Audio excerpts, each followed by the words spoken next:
Welcome to Stutel Financial Arena. We have an outstanding championship game on the docket for you. It's the men's side of this title Monday. Georgetown taking on Thomas More. Alongside Nate Metz, I'm Jason Griever. We are so delighted to have you here with us. We saw one spectacular final earlier tonight on the women's side. Shawnee State defeating Thomas More 81-72 for the Bears' fifth title in 6 years. We should see another dandy here today as Georgetown goes for its second straight Mid-South Conference title and also looking to avenge one of its 2 regular season losses against the Saints of Thomas More. What a run Thomas More has had on the season. The Saints come into today 26-6 overall. They've won 12 straight to get to this final for a team in Thomas More who was picked preseason to finish last in the conference. Understandable that Thomas More head coach Justin Ray was named the Mid-South Conference Coach of the Year. How did both of these teams get here to this point? Let's touch on that. Georgetown in the opener against Life struggled for about 30 minutes to pull away and then used a 17-0 run en route to a 77-51 win over the Running Eagles. Then yesterday, an absolute rock fight between Georgetown and Shawnee State for the third time this year. A last-minute heave from Kyrie Elder of Shawnee State was no good. Georgetown held on despite shooting just 28% from the field for a 59-58 win to get here to tonight. On the other side for Thomas More, a little bit of an easier path to the title game, I would say. Thomas More gets a 69-55 win over Lindsey Wilson in round number 1 using that defense, which as far as points allowed goes, it's the best in America, just over 60 points per game. In the semifinal, Thomas More comfortably in control of that one against the University of the Cumberlands throughout. Thomas More wins that one 77-67. So, Nate, we know the styles of these two teams. Georgetown wants to get up and run. They're one of the best teams in America when they do that, averaging just under 94 points per game. Thomas More going to keep the pace down, choke down that shot clock each possession. It worked for them when they beat Georgetown in Georgetown back in January. They'll look to do that again here tonight. They got to shorten the game. That's what it's going to come down to. Thomas More going to have to make sure that they don't take early, stupid shots, right? You're going to have to make sure that you take your time, make sure that you find your right marks. I want to see Luke Rudy get a lot of open looks here tonight. He's been great this tournament. He's been great this year. Can he work hard outside? On top of that, I want to see some good bench play here from Thomas More. I want to see guys like Noah Pack work his way into that rotation. I want to see Keegan Saban get in there and get some solid minutes. If Thomas More cannot get tired from Georgetown running up and down the court on him, I think they got a shot. But still, it's Georgetown College. They're number 1 in the country for a reason, and they're looking for the knockout punch here in the Mid-South Championship tonight. Yeah, a lot on the line here for these two teams. Obviously, here tonight, you want to win the title. Georgetown, as I said, looking for their second straight Mid-South Conference title and 11th since the league was formed back in 1997. Whereas Thomas More, of course, you know, the first year in the league after moving from NCAA Division III, and what a story it had been as we talked about there. For Georgetown, 29-2 on the season. Thomas More, 26-6. If Georgetown wins tonight, they will likely be the number 1 overall seed for the second straight year in the national tournament in Kansas City that starts in just over a week's time. Thomas More with a win, though, could creep up maybe into get a top 4 seed in one of the 4 brackets out in Kansas City as well. They're right on the cusp. A win here today would give them a second straight win over Georgetown and maybe even propel them as high as a 3 seed come Kansas City. But make no mistake about it, both teams safely in the field. So if you're a Georgetown fan or a Thomas More fan and you want to head out to Kansas City, go ahead and book your hotel now. They'll both be out there when the tournament gets started a week from Wednesday. And, of course, this coming Wednesday will be the selection show where both teams will find out their matchups and who they will take on in this tournament. Should be a really good one here today. He talked about some of the outstanding play from Luke Rudy, 9 threes thus far in the first 2 games. Of course, he's one of the best in America at that. 100 made threes on the season. That's 4th best. But on the other side, Nate, you know, in covering Thomas More all year long, it starts with defense, and their defense has been every bit as good as advertised in this tournament. Opponents have made just 6 threes in the first 2 games here today, and that's actually good news for Thomas More, not only that end, but also Georgetown has struggled from downtown here in Bowling Green. Tigers shooting just 23% from three-point range, so that, in theory, plays to the edge of the Saints. Indeed it does, but you know one thing I want to keep an eye on is, like you're saying, pace of play. How many points do each team score here tonight? If Thomas More wants to win, they got to keep it somewhere between, I'm guessing at least, 72 and 60 for Georgetown, or 62 for Thomas More's average on the year, number 1 in the nation in that stat. If Georgetown can start getting over 72 points, if they start breaking into the high 70s, low 80s, I'd say forget about it. I think Georgetown wins this one in spades. But, indeed, if they can play good perimeter defense, get up in the grill of people like Coward, get up in the grill of Jake Omer. Don't let them get comfortable, and don't let them drive easily on you. I think they might be able to breathe and squeeze their way into a championship here in their first year in the Mid-South Conference. But, again, these guys are dudes over on the Georgetown side. They don't give up a lot ever, really. And tonight, they're looking to reclaim their throne as Mid-South champions. Jake Omer had a really terrific game against Shawnee State. He was the only consistent threat for the Tigers offensively. He had 28 points in that game. L.J. Coward had to turn into more of a scorer against Shawnee State because the Bears employed 6'11" E.J. Onu to defend him. So L.J. Coward, despite shooting 2 for 14 from three-point range, wound up scoring 17 points. Chris Coffey, also always going to be a factor for Georgetown. He's the best rebounder in America, and it's not close. Coming into tonight, 400 rebounds on the season, 51 more than anybody in America. And I know, Nate, you've been able to see Georgetown from time to time. Chris Coffey is one of the most relentless rebounders you will see at any level of college basketball. And it's not just the fact that he wants it more than everybody, right? He knows what it takes to go get that basketball. He can squeeze that orange, and what he does is so magnificent. He goes up for the ball. He doesn't jump up necessarily. He jumps out for that basketball. You'll see that on the offensive side. He's going to give Georgetown a lot of second-chance opportunities in this one. I'd expect him to pull in probably an easy 12 boards in here, especially considering, on top of that, from the defensive side, Thomas More, they shoot a lot of balls from the outside. A lot of rebounds could go his way from the long end of the rebounding game, but still, yeah, Coffey, that's a guy, he is a problem for any team. I don't care who you throw at him. E.J. Onu at 6'11", don't matter. He's still going to move through him, and he was able to get his team to this championship, and really, he's someone who I would guess would be a number 1 or a first team all-country, right? All NAIA selection at the end of the year. He will be. He'll be first-team All-American, make no mistake about it. His teammate L.J. Coward will be in the discussion, that's for sure. A milestone possibly tonight for L.J. Coward. He needs 5 assists tonight to break the Georgetown College all-time record for assists, men or women. He currently sits with 665 assists in his career. The current record held by Georgetown women's legend Courtney Tyra, 669. So a milestone there for L.J. Coward possibly here tonight, but Georgetown got to get off to a good start and better start offensively than they did against Shawnee State and really than they did against Life. Came out really kind of flat both games. The size of Shawnee State really bothered Georgetown. Different animal here tonight because Thomas More does not have the size that Shawnee State does. No one does across the country.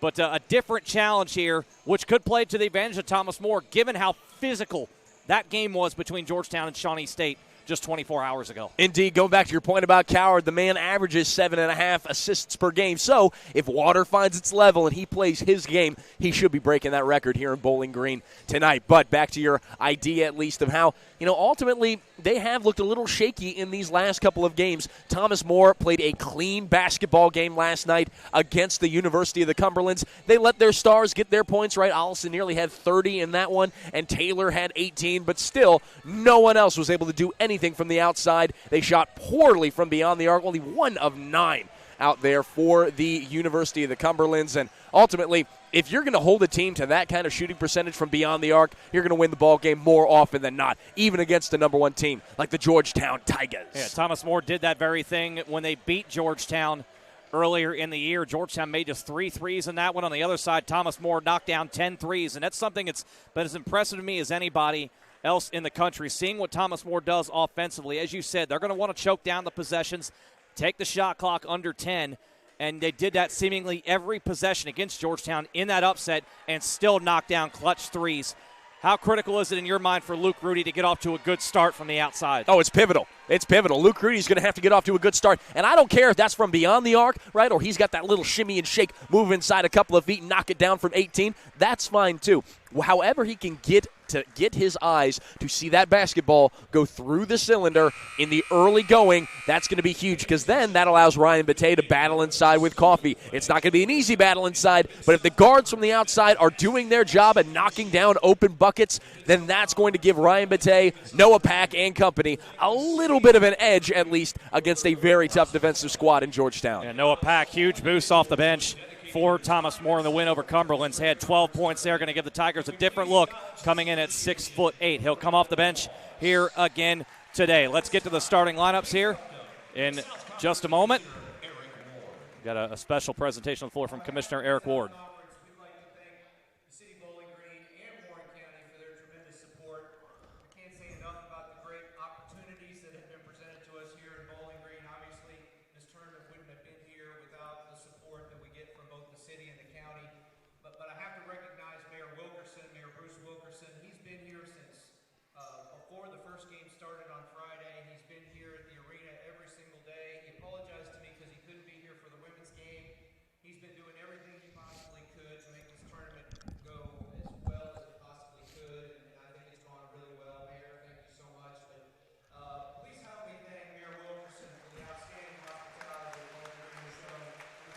Mid-South Conference Commissioner Eric Ward thanking Bowling Green Mayor Bruce Wilkerson for the hospitality that Bowling Green has provided in welcoming this Mid-South Conference tournament into the city, and also Warren County in general. What a host they have been, and we've certainly enjoyed our time here.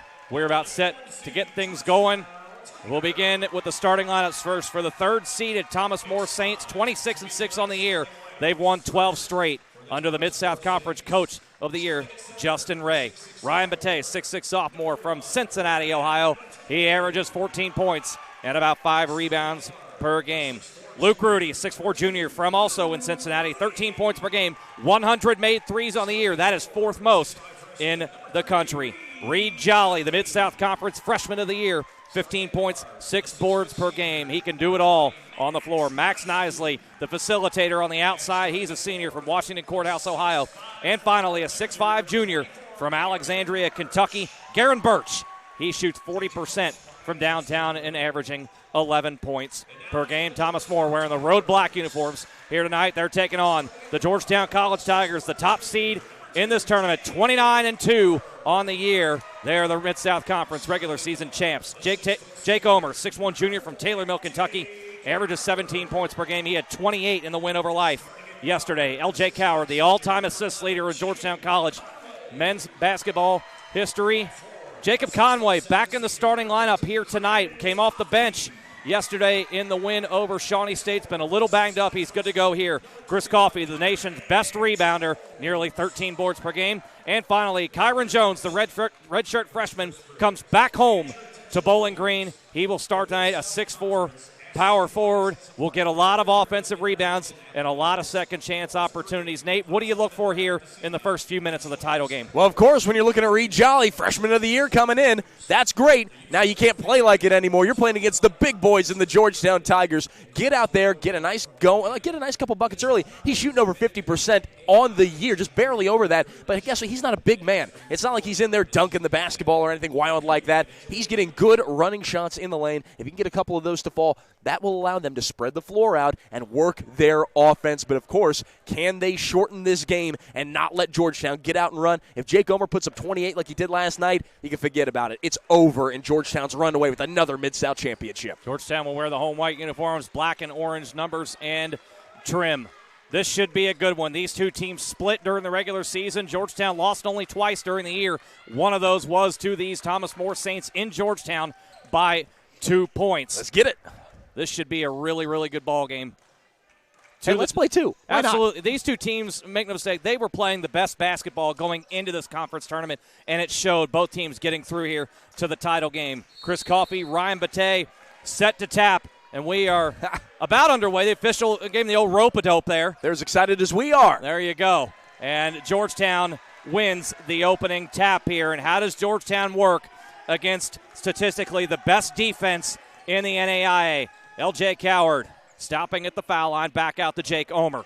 Omer guarded by the 6'5" Garen Birch. Doesn't really matter. Jake Omer right to the rim. He can do that early and often. Jake Omer loves to attack. Good sign for Georgetown. Easy bucket there for Omer. He ain't scared. No way is he scared. He'll go up against anybody inside. On the offensive side, how patient will Thomas More be? It's been their MO all season long. Birch picks up the dribble. Coward harasses him over to Rudy, and now Nisley. Bate posted up against Kyron Jones. Two similar body types here. Both very physical, both athletic. Bate double-teamed out. Nisley's three is good. Oh. And the foul also for Nisley. It's like Christmas. We had such a good game in that first one. We're picking up right where we left off. Jake Omer arrived late, knocks down Nisley for now a chance in a 4-point play for the senior. Nisley, a guy not known for his offense, rattles in the free throw for the 4-point play, nearly at a season average. That's a good start for Thomas More. Got to get a stop, though, on defense now. Can Nisley stop Coward at the top of the key? Coward bullet pass this side to Conway. Didn't want the jumper as Jolly closed out well. Here is Omer against Birch. Now to Coward, looking to drive on Rudy. Coward to the corner. Kyron Jones, a three, offline, and pulled down by Reed Jolly. That's a good shot there. You can't. I'm not hating that shot at all. Just got to knock that down next time. Kyron Jones, nearly a 40% three-point shooter in the year, comes up short. Nisley now to the top, and Bate out of his range. He'll look to hand off to Luke Rudy inside. Rudy from the foul line rolls out, and Chris Coffey has his first rebound of the night. We'll be saying that quite often as we go through. No doubt. Coward through the lane and all the way through to the opposite side. Omer, three ball, couldn't get it to go, and Georgetown continuing to struggle from the outside. Now 0 for 2 in this one, 13 for 59 in this tournament. Jolly. Look for Thomas More to spread this floor out with their guards running constant circles around the key. Bate at the top. This is Jolly, near side, not an outside threat. Going to spin in the lane over the top of Jones. Well defended. Coffey pulls down the board. Nice move, nice defense on both sides. Coward driving inside, bumped on the way by Luke Rudy, and L.J. Coward will go to the foul line. And L.J. Coward's a dog out there at the point guard position. He saw Luke Rudy was sitting on his heels a little bit. If you give him a split second, he is that quick. He's going to move right around you and head up for that block. I mean, really, ultimately, he's going to knock a couple more of these down, I'm sure, throughout the night as he misses that one. But don't get me wrong, he's going to find himself in that free throw line plenty during this ball game. Free throws have been an issue for Georgetown all season long. The Tigers shoot just 65% as a team. L.J. Coward rushed the first, missed the second badly as well.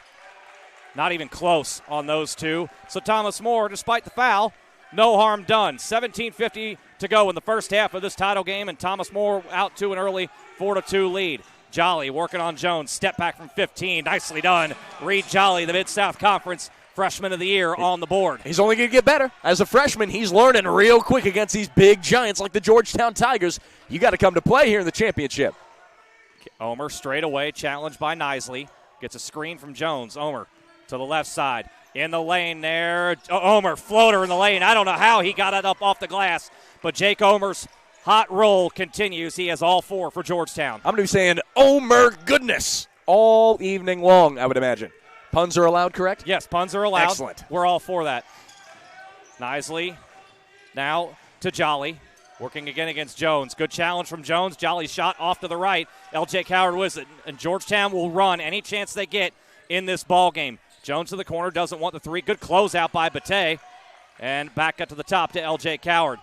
Jump stop in the lane. Well defended by Luke Rudy. And Coward really forcing the issue inside. Did not get to drive a lot yesterday. Trying to make up for it right now. How about Bate down on the opposite end, putting his foot on the baseline, not letting anything through. Yeah, that was well done by Ryan Bate, forcing Coach Jones to give it up. Here is Birch on the left side, switching, and gives it up to the opposite side. Nisley down low to Bate. Facing up on Jones, working baseline. Shot clock under 10. Jones cuts him off. Shot clock down to 5. Bate lowers a shoulder. That's an offensive foul. And Ryan Bate's been doing this all season long. Coach Justin Ray trying to instill to him, hey, back into him with your back, not your shoulder. Your back's not going to show as much force. Bate lit up Georgetown with that sort of Dirk Nowitzki fadeaway jumper off of 1 foot in the last matchup. Commits the offensive foul here, trying to be a little too strong with Kyron Jones. 6-4, Thomas More leads, 16:15 to play in the first half. Coward straight away working against Nisley this time instead of Birch. Coffey with it. Now he works on Birch. Chris Coffey into the lane, 15-footer, good, and that's a good sign for Georgetown. Coffey not known for the outside threat, but a good start early. That was a sweet shot there, showing why he's going to be first team all NAIA. Jolly around the screen, Jones sticking with him to the corner, and Birch now back to the top, and Nisley Coffey poking it away, moving ahead. Coffey down on the floor nicely as well. It's inside, and a foul is going to be called on Omer, and that is his second. And that's reckless on Jake Omer. You can't just go penguin sliding in there against someone. This is a Mid-South Championship. Refs do have a whistle. They're going to use it. That's careless there here early as he goes chest to chest here with Reed Jolly. Last game, I saw him getting really into it with the Shawnee State backcourt. Hey, the referees, they're going to let him play. This is the Mid-South, right? But still, I mean, getting into it early, he's going to have to take a breather, see if he can settle down. Not a smart foul at all, to your point on Jake Omer. It springs Nico Clarith off the bench for Georgetown. And when his shot is right, he is as deadly a shooter as anybody for sure in this conference. But he's been struggling over the last few weeks. So Omer to the bench with 2 fouls, and Bate at the top for Thomas More. Nicely working against Clarith. Now over to Birch. They want Bate on the block. Here he is against Coffey facing up. Bate inside. Double team comes, kicks it out to the top. Birch, a 3. Off the back iron, over top of the structure and to Georgetown. Not a bad shot there from Birch. That's a shot that he will knock down from time to time. He's a pretty good three-point shooter. Just not quite feeling it. Really not quite been his best here over the last few games. Yeah, Birch 40% on the year. That one goes off the mark, though. Here is Georgetown tied at 6. Coward working the baseline around Birch all the way through to the top. Conway, 3 straight away off the front iron. And again, Conway coming up short, well beyond the pro three-point line that's on the floor here at Bowling Green High School. Moving a little closer. Nicely out to Rudy. Got a clean look. And too strong. That's a break for Georgetown. Here is Clarith pushing the pace. Over to Conway on the right wing. Doesn't want the jumper this time. Through the lane. Nicely. I believe they're going to have a tie up here. It'll go over to Thomas More. Good job by Max Nisley to grab onto that orange and hold on tight. Because the way Georgetown runs, they have one speed, and that's go. A nice job there by Nisley, giving up size to Conway and sticking the hands in there to cause the tie-up. And here you see Thomas More walking it up the floor. Expect to see that virtually all night long. 14:35 to go in the first half of the title game. Thomas More and Georgetown tied at 6. Here is Rudy. Coward close up underneath him, and Coward's going to get called for a foul. He doesn't like it. Got a little too physical. That is Coward's first. You know, looking at this game, Georgetown coming in 29 wins on the season. Thomas More took on a Campbellsville team with 29 wins. Could they play the spoiler again on the 30-win year here in Mid-South play? On the left side, Nisley with it. Clarith giving him space. Bate. Birch flashing through. Now Rudy wants it. Deep on the right wing. Now to Birch. Straight away this side to Jolly with 10 on the shot clock. Jolly on the drive inside. Gets it to go just too quick. That's great defense. Jones. That's great defense, I thought, there on Georgetown's side. Just a good shot from from Reed. And sometimes it's better to be lucky than good in the month of March. Nisley gets called for the reach-in on Nico Clarith. Nisley's first and the team's third. Not quite 6 minutes into the title game. Pace, I would say, right now favors Thomas More. Coward to inbound. We'll just toss it over the top to Coffey. We'll have a very special guest on the inside there. And nice. A blocking foul call. Will it count the shot? I don't think either official saw if the shot went in or not. It was a blocking foul down low. Coffey scored it, and they're going to wave it off and say it was on the floor. The foul is on Bate, and that's a big one for Thomas More. That is his second. So Bate will head out. Noah Pack will check in. Not going to lose much height at least, but they are going to lose a little bit of width, I suppose, as Noah Pack probably going to need to hit the weight room a little bit. It's going to do him a huge service here going into his sophomore year. Watch out with the slam jam. How does that happen if you're Thomas More? They fell asleep. They fell asleep. Chris Coffey with the slam. We're tied at 8. Just over 6 minutes gone by.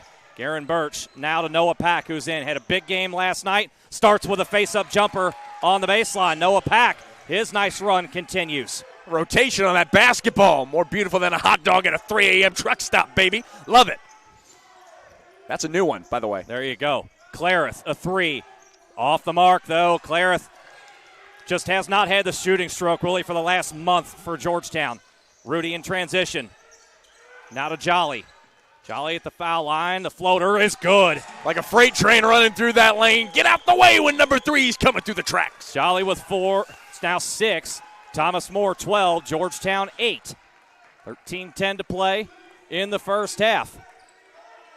Here is Kyron Jones. Coffey floating down low. Coffey may have got away with a push-off, but left the lay-in short as he was working against Pack. What an athlete, though. The body control to not go out of bounds. Give him at least a chance. I like that out of Coffey. Birch now to the top, and Rudy now to Pack.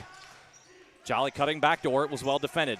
Rudy against Coward. Has a height advantage. Could really rise up whenever he wants. There's Coffey poking it away and out of bounds. We've got a moment here to let you know coming up at halftime, a very special guest will be joining us.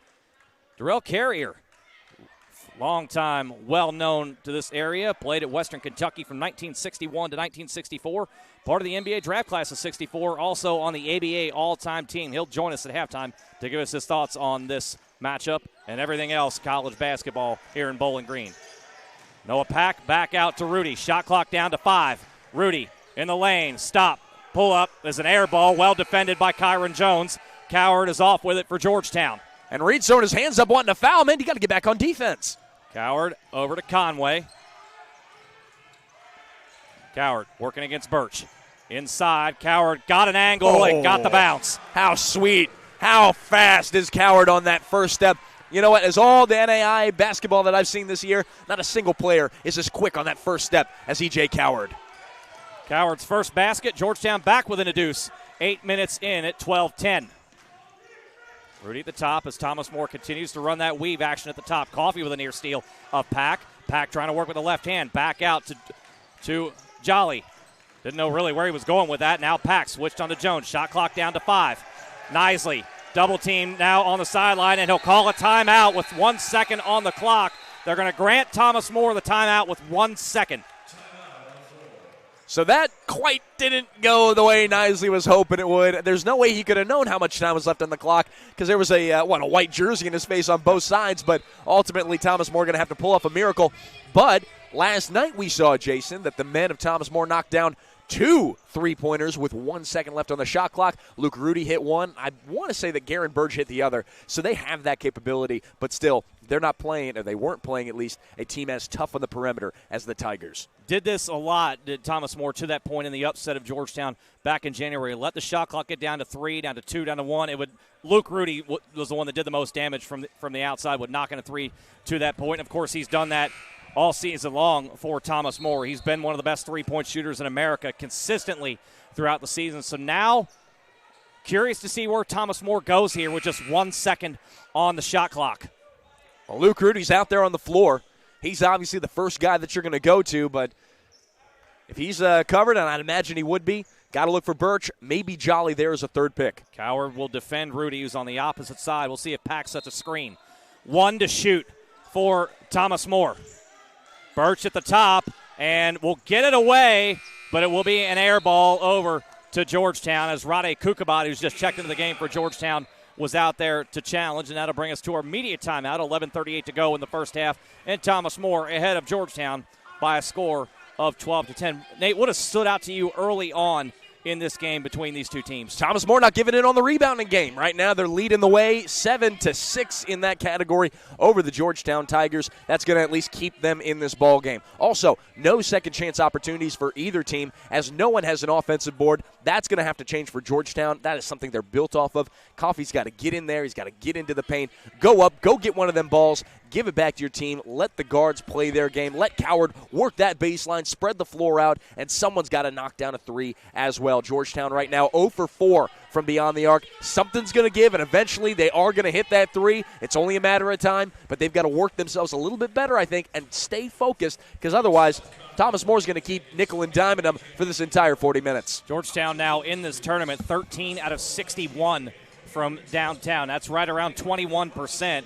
And if you continue like that, this Thomas More defense will certainly take you right out of this game. Again, a lot on the line here tonight. Obviously the conference title, but both these teams also have grander plans out in Kansas City. A Georgetown win would likely give the Tigers the number 1 overall seed for the national tournament for the second straight year. Of course, the Tigers won the national title a year ago. And Thomas More, they're solidly in the field in KC as well. A win here today would give them 2 wins over a number 1 seed in Georgetown. Likely have them at least as a 4 seed, maybe even a 3 seed once Kansas City gets underway in just over a week from now. L.J. Cowherd now to Coffey straight away. Coffey will operate from the outside, now work his way in. Here is Cowherd back to Nico Clarith on the baseline. Clarith spin to the baseline. Floater is beauty from Nico Clarith. He's been struggling from the outside. They've been wanting him to attack the basket more, and he's on the board right there. Hey, if your haymakers aren't falling, go to the body. Work inside. Good job there by Clarith to get on the board for the first time today. Pack wants a three. Line drive, no good. Kyron Jones with the board. Here comes Georgetown off and running to the right side. Rade Kukabat can't get it to go. Kyron Jones, though, gets the weak side rebound. Out to Nico Clarith. He'll try a three. That is good, and that is huge for Georgetown to see that ball go down for Nico Clarith. Watch out now. Georgetown now in the lead. 5 straight points for the boy. Going to have to keep it going. They got a 3-point lead. Let's see if they can get a defensive stop here on the Saints. 10:40 to go in the half. Here is Birch, challenged by Kukabat with the right hand inside. Bumped by Coffey. Can't get the shot to go.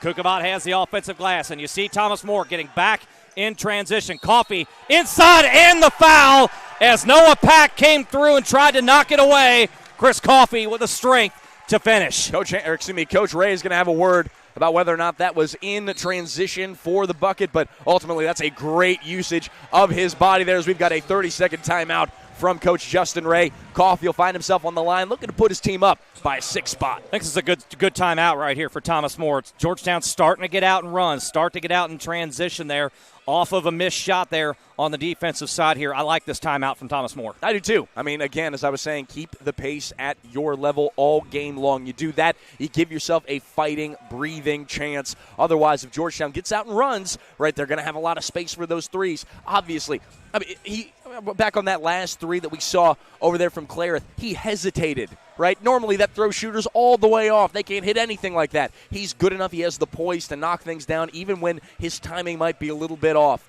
They're going to knock down these shots. This is the next level of NAIA basketball. It is the level of NAIA basketball that Thomas More has had to face this year, but you're going to have to play even higher if you're going to win a national championship, or moreover, I suppose, a Mid-South championship here tonight. And one of the things there for Georgetown to keep an eye on going forward, if Nico Clarith starts finding that rhythm again, finding that shot, I know I've covered Georgetown all season long, but the way I've seen this team play, if Nico Clarith is hitting shots like that, making plays down on the block, I don't know that this team is beatable. Not only here today, but out in Kansas City as well. And by the way, Kansas City is going to be a loaded field this year. One of the most top-heavy fields I have seen in my 9 years in covering the Mid-South Conference and the NAIA. It is going to be a spectacular tournament out in Kansas City. And Thomas More Saints fans, if you haven't already, book your hotels and get out there and support that team. It is a great environment.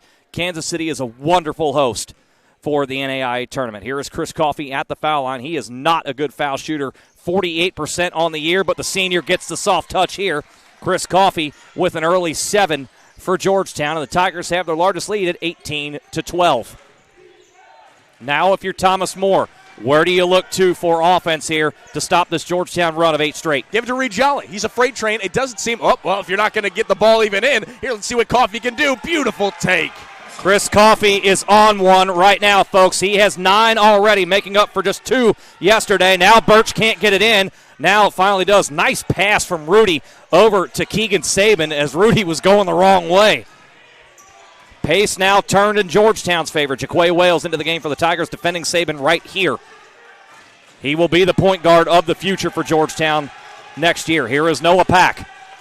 Georgetown really engaged right now. We'll see now as Nico Clarith gets called for the reach on Reed Jolly. That is Clarith's first and the team's 4th. I got no problem with that. Zero problem with that at all if I'm on Georgetown's side here. That's aggressive defense. You want to get up in the shorts of the Thomas More Saints here early. Run them out of the gym in the first half. Leave nothing, no meat on the bone at the end of this game. Get out there. Go get it. I love the intensity on the defensive side by the Tigers. Ryan Bate back in now. We'll see if Thomas More goes in him. Coffey with another steal. Look out when he gathers this. Watch out. Woo! Yeah, Chris Coffey is rather mad. Only having 2 points yesterday. He has 10 already. It is 12 straight to the Tigers. They lead 22-12. 9:20 to go in the first half. Here is Bate. Let's see if he can settle things down. Jolly, nice backdoor cut and lays it in. Nice feed from Ryan Bate. Well done. Keep the boy going on the inside. Reed Jolly's effective. Got to keep him there, and that's an offensive foul. Give it to him. Easy call. Rade Kukabat completely out of control. It's been a frustrating tournament for him. He was in foul trouble all day yesterday against Shawnee State. didn't really give you much in the opener against Life either. He's frustrated right now. I talked to him a little bit yesterday. Just has not been able to get in any kind of rhythm out here, and not a smart decision there to force the issue. Still plenty of time, though, for him to get back into it. 9 minutes still left in this half, and he's a good enough ball player. I wouldn't be surprised if he sees that ball, not just a good defensive play, but also see it go through the net a couple of times. Kukabat joined Georgetown at the semester break. This will be his one and only semester at Georgetown. He transferred in from Eastern Illinois. Home of Tony Romo, I believe. Yes, that's exactly right. Jimmy Garoppolo, too? Yes. Yeah. And that's about it. That's as far as I go. Well, and Rade Kukabat. Oh, there you go. Bate inside, slips down low. Good response here by Thomas More. 4 straight after the Georgetown 12-0 run. 8:50 to go in the half. The Tigers lead down to 6. Defender slipped. Chris Coffey, nice head fake, and lays it in. Chris Coffey is having himself a half. He has 13 already. Tigers back to an 8-point lead. And it can be hard for him to have a half if no one's going to get in between him and the basket. You're not going to be able to defend Coffey if you're standing behind him or even to his side. Reed Jolly lost the dribble, got it now to Birch. Straight away to Luke Rudy. Rudy yet to get going in the game, has not scored. Straight away Bate. Not a threat from the outside. Coffey giving him plenty of space. Now Birch. Shot clock at 10. Thomas More loves to do this. They will bleed the shot clock dry every possession. Jolly down to 5. Floater over Claret. That is beautiful. How about it? 27 seconds milked off the clock like a Wisconsin dairy farmer. It's a 6-point ball game. Coffey with 13, Jolly with 10, the Stars thus far. Coward inside, left it short. Coffey rebound, Woo! Johnny on the spot. That right there is why I said at the top of the broadcast he's the best rebounder in college basketball. Chris Coffey has 15. And that's that second chance that I've been looking for Georgetown to get. Can Thomas More answer? Jolly inside. Just back and forth, punch, counter punch. Coffey v. Jolly right now. Seesaw battle. 7:30 to go in the half. 26-20 in favor of Georgetown. Been treated to 2 good ones so far. Clareth working against Birch. 3, no. And Clareth will do that. And that's the thing as a Georgetown fan and folks watching. If you're a Tigers fan, you got to live with some of those shots from Nico Clareth. He will take some early in the shot clock that'll leave you head scratching. He went 1 for 10 in that last regular season game against Life. Yeah, that ain't going to fly. He has not been on really the last few weeks with that outside jumper. Here is Birch. Thomas More looking to get closer. Gets a screen. Working against Clareth, who has that foul. Now to Bate. Shot clock down to 5. Bate back to Birch. With the right side. A lot of contact. They let it go. Great defense by Coffey, not giving in. We'll see if Coward can turn it into 2, and he does. No one cuts off the ball. L.J. Coward takes it the distance. Back to an 8-point Tigers lead. L.J. Coward now 4 points and 3 assists as he laces up the sneaker in the backcourt and immediately gets on the defensive assignment of Luke Rudy. He's moving too fast. Yeah.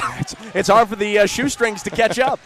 Here is Bate facing up against Coffey. He can hit this 15-footer if he wants. Now drives inside. Coffey knocked it away to Kukabat off to Wales. No numbers. And Wales will slow it down to Coward. Kukabat over to Clareth. Pick and pop game. Clareth will keep it himself. Now back to Coward. Shot clock down to 15. Just about 6 minutes to go in the first half. Shot clock down to 10. Coward looking. Gets a screen from Coffey, going to turn it down, go left to the elbow. Now Clareth in the corner, has to let it fly. Drops it down, Nico Clareth. His second 3, he has 8. It's an 11-point lead for Georgetown. And that's what months, years of being in the gym on the gun from that exact spot there, 22 feet away from the basket. Beautiful shot there as the shot clock expires. 11-point lead for the Tigers. Here is Jolly. He has been really the sole offense for Thomas More thus far. Now to Rudy. Birch on the curl. Bounce feed out to Jolly. Again, he's not much of an outside threat. Going to drive it instead. That's deflected. Chris Coffey up ahead. Can he gather the ball? No, he cannot. I think he was trying to do a little too much there. Tap it over to a teammate. Here is Birch. Jolly going to take a 3 way off the mark, but Bate going to get the long rebound. Just over 5 to play here. Still a close game. 11 points. Rudy. There it is. 8 points. You knew eventually it was going to start going down, and Georgetown now will take a timeout. 4:59 to go in the first half. Georgetown 31, Thomas More 23. That the second 3 of the afternoon for Thomas More. Georgetown is also knocked down 2 as well. Georgetown, after shooting just 28% 24 hours ago against Shawnee State, right now 64% from the field, 14 out of 22. Thomas More, not bad at 45%, but the Saints have also turned it over 5 times, leading to 9 Georgetown points. And we said at the top of the broadcast, Nate, don't hit your shots, and you turn the ball over. You get this Tigers team out in transition, and that's why you're down 8. Yeah, Coffey, he's going to get his, right? I mean, the thing is, he had that one maybe 15-footer or so earlier in this game. That's all fine and good. But everything else other than his free throws have been, a foot away from the bucket. Get in front of that man. Don't give him anything easy inside. Otherwise, it's going to be a long rest of this half and long second half for TMU. And also, don't forget, Georgetown has built this lead with Jake Omer on the bench, who picked up 2 fouls just 3 minutes into the ball game. So all the more impressive the way the Tigers have shot from the field without their most consistent outside shooter on the floor. Jacob Conway back into the game for Georgetown, has the ball. Now over to Jaquay Wales, to Kyron Jones, the Bowling Green boy. Wales to Cowherd. Now back to Wales. Shot clock under 10. Here is Conway. Shot clock down to 5. Harassed by Walker. Wales over to Kyron Jones. He'll have to let it go. Way off the mark. Really good defense from Thomas More on that sequence. Loving Tyrese Walker Jr. up there at the top of the key. Bate inside. Just barrels his way down low, and Coffey pulled the rug out from underneath. Forced the travel. 6th Thomas More turnover. And we reach the media timeout. 4:17 to play in the first half of this Mid-South Conference Men's Championship. It is Georgetown 31 and Thomas More 23. I'm liking the effort out of both teams right now. Here's still 4 minutes and 15 to play here in this half, but ultimately this has been Georgetown's game. Moreover, they've been able to keep this game mostly at their pace. They were able to force the issue when they need to, and that starts with excellent defense, turning that into easy buckets on offense. A couple timely shots, obviously, as we've seen Clarith drain that one from the corner and whatnot. That's not going to always fall, but still right now they're on fire. Anytime you're shooting 60% and a half, you're going to be doing something right. Big reason why they're up by 8. And I think if you're Thomas More right now, you got to give Reed Jolly some help on the offensive side. He has more than half of your point total right now. Nobody else with more than 4, including maybe some unexpected help early, that 4-point play from Max Nisley to start the game. But you got to get some more consistent help right now for Jolly on the offensive end. In particular, Luke Rudy hit that last 3. Big for him going forward now. He hasn't had a lot of chances. He's 1 for 2. He's shooting at a fine percentage, but he hasn't had the looks. And credit Georgetown on locking down that perimeter, not giving him many opportunities from deep. If they can keep that going, limit him to maybe 8 shots in this game, and he's going to try to get his, obviously. But if it's not there, Luke ain't going to take it. Out of the timeout, Georgetown will have Coffey, Cowherd, Wales, Jones, and Conway on the floor. And Thomas More will counter with Walker, Nisley, Bate, Rudy, and Jolly. Jaquay Wales will bring it up the floor, the redshirt freshman from Louisville. He will be the point guard next year after the departure of L.J. Cowherd when L.J. graduates in a couple of months. Coffey down low, gets inside on Bate. Coffey tried to pass opposite. Great help down low from Luke Rudy to knock it away for Georgetown's 3rd turnover. Nisley. Now to Bate, pulling him away from the basket. Chris Coffey away. Chances inside, possibly. Here is Reed Jolly posting up on Kyron Jones. Jolly just bullies his way in, gets the basket and the foul on Kyron Jones. Reed Jolly has 14 here in the half. Jones commits his first foul on the team. And Omer's got something to say about it from the bench right there, but Jolly, he ain't going to back down. He doesn't care if you're a D1 transfer. He'll go right at you, and he's looking for number 15 if he can knock it down from the charity stripe. But free throws haven't quite been his strong suit this year, shooting under 70%. Didn't look like it there. Reed Jolly now with 15 for Thomas More. It is now a 31-26 ball game. Georgetown's led by as many as 11 in the first half. Here is Coffey, posted up on Rudy, deflected out, pulls Coffey away. Double team comes. Thomas More now in a zone. Coffey, not an outside threat. He'll take a long jumper anyway. No good there. And Jolly has the weak side board. That's not the shot Georgetown wants. I don't know why Coffey doesn't drive on Luke Rudy. Luke Rudy's been playing fearless defense on the side of the Saints, not being scared of a much bigger offensive opponent. Nisley here to Jolly. He's had the hot hand. Why not go there again? Lost it on the way up. Tried to get his own rebound. It's eventually over to Kyron Jones of Georgetown, and the Tigers will run. Jaquay Wales now to Coffey on the baseline. And he'll back it out. Back to Wales, around the horn to Cowherd. L.J. Coward spinning the lane, gets it up in the air nicely. Nice job to knock it away. Moved it forward, but he was out of bounds. Really nice defense again from Nisley on a driving Tiger. And I guess the camera's going to give him a little bit of a little credit there, I think, on smacking that ball. But I think that's luck almost for Nisley not to land on the wrist there of L.J. Coward. Coward will inbound. Working it over to Kyron Jones.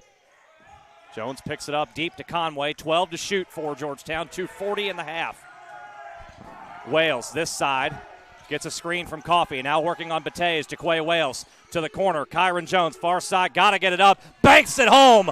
Kyron Jones knows these rims well. Knows the angles. His first basket. Georgetown now leads by 7. It's a great shot there. Had to do it at the last second. Taking a feather out of Thomas Moore's cap right there.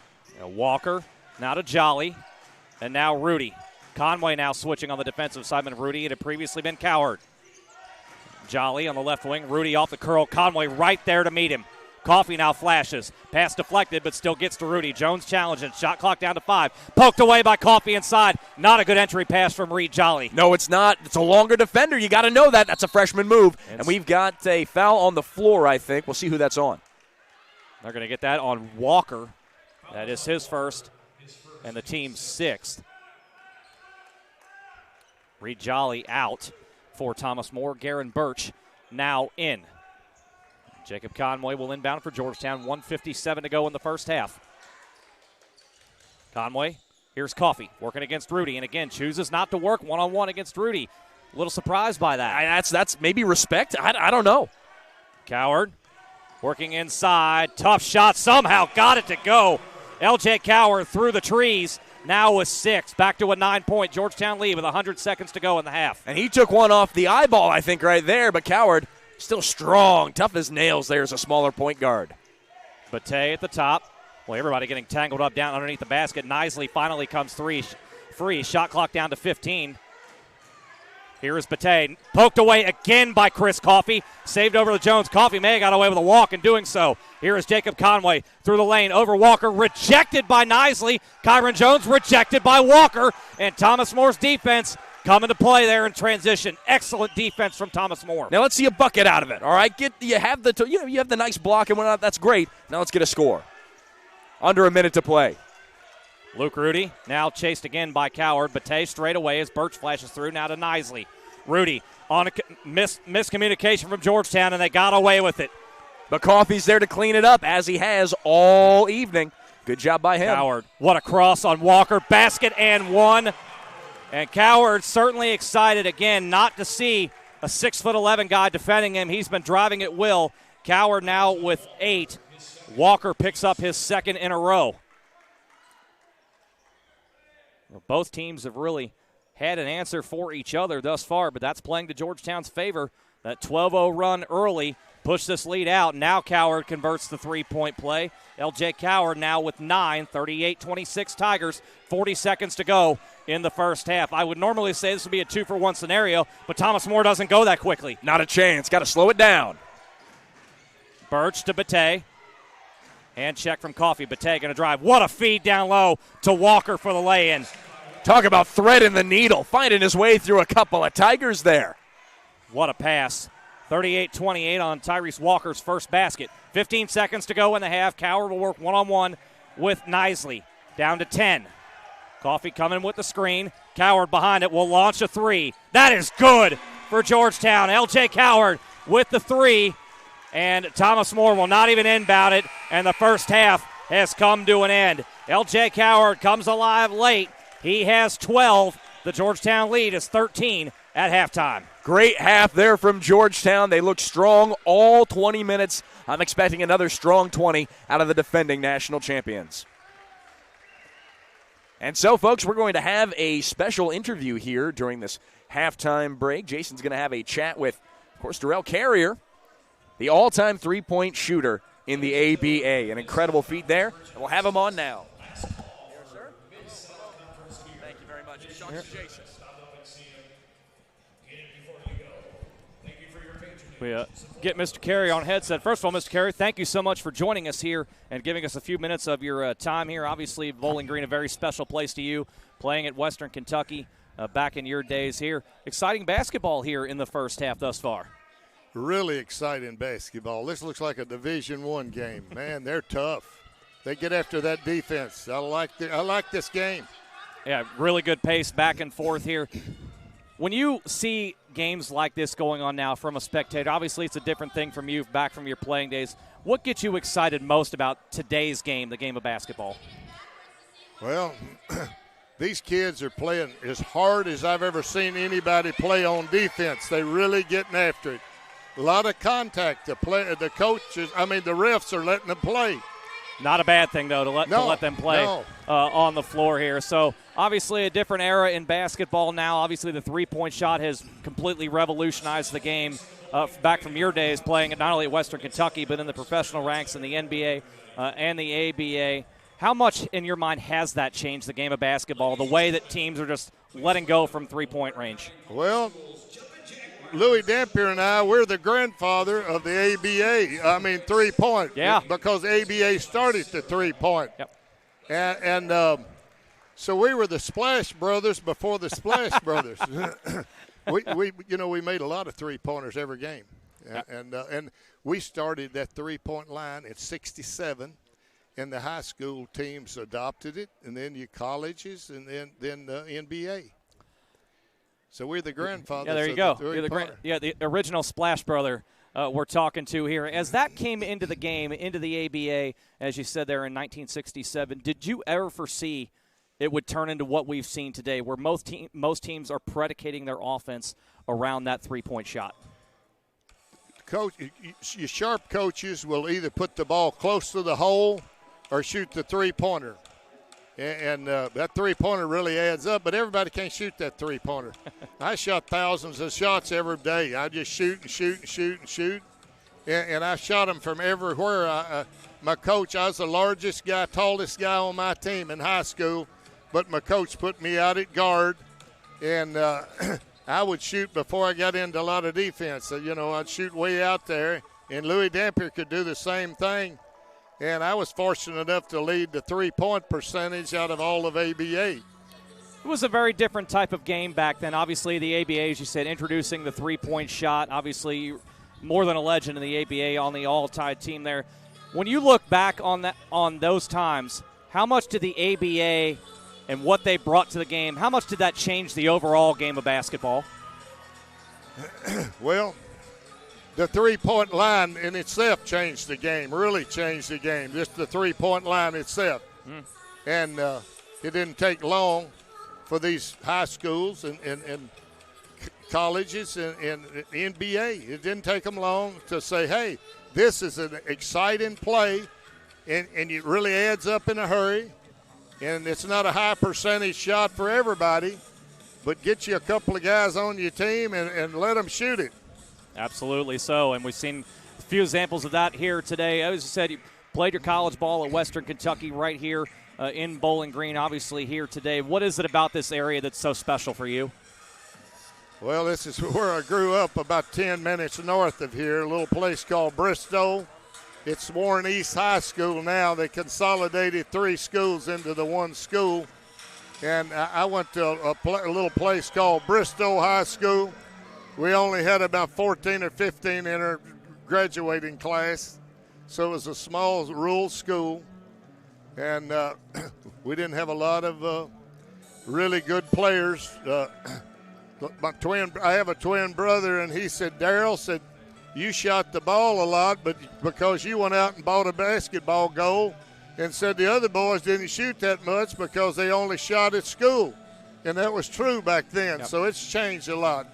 So as you've gone forward now and seeing the game the way it is played nowadays, thinking back to when you were a player, not only in high school, college, but professional, how important for youngsters watching this is it for them to put in that extra work, get that basketball goal at home or what have you, hit the gym, do the work that nobody sees other than them?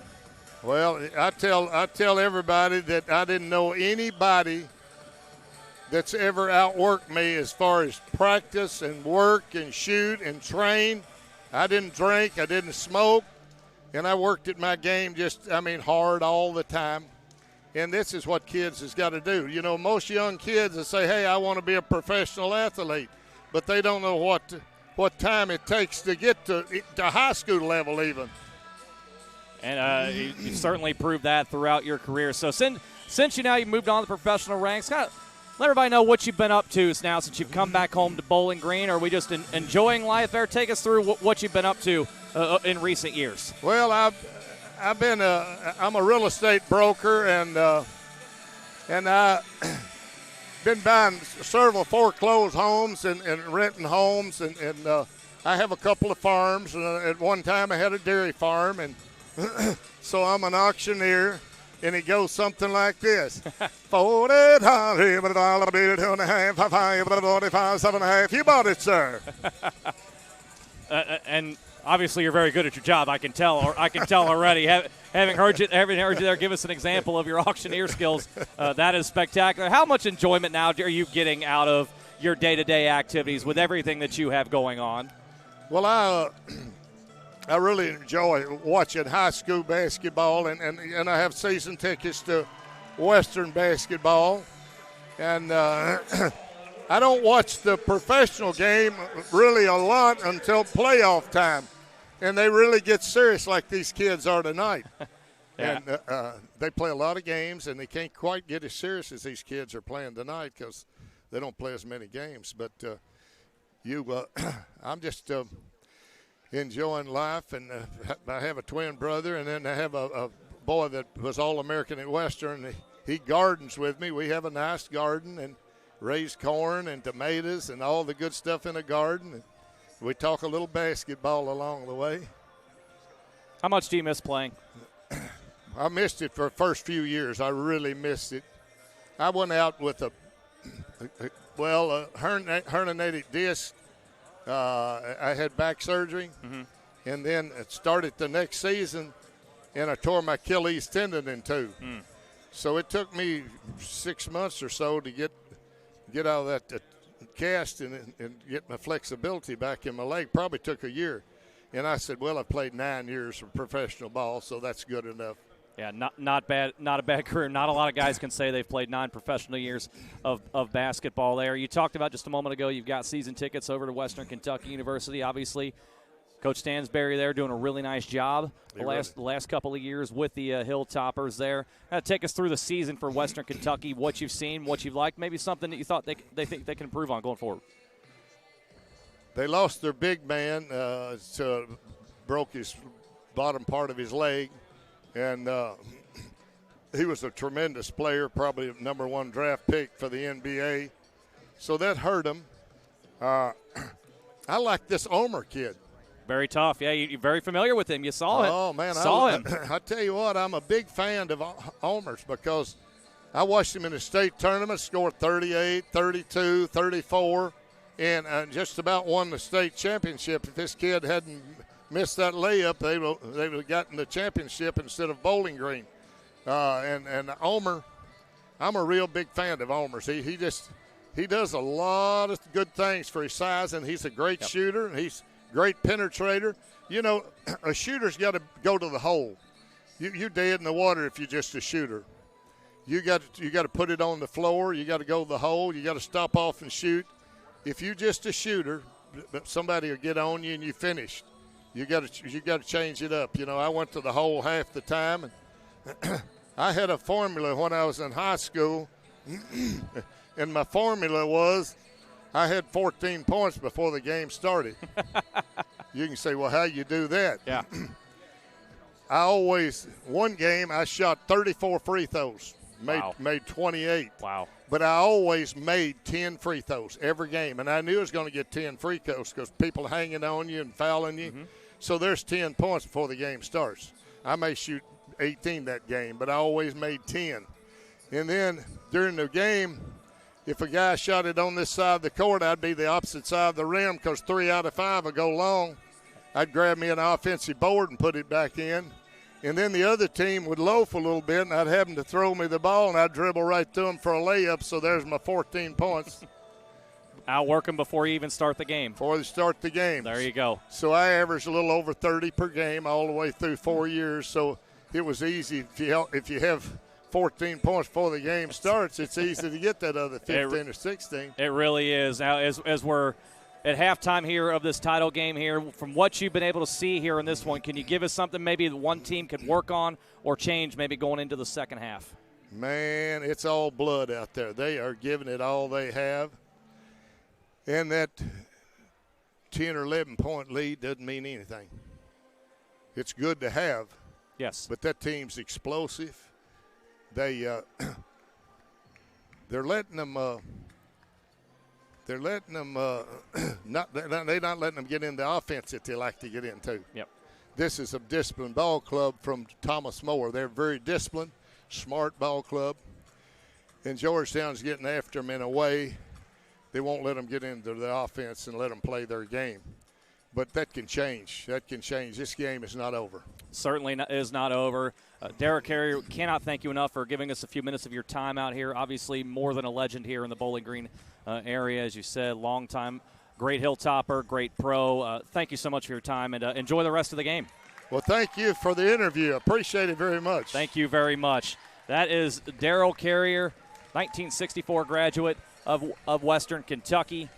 Drafted in the NBA in '64, part of the ABA All-Time team. We certainly appreciate some of his time here again. Mr. Carrier, enjoy that game, and we certainly appreciate your time.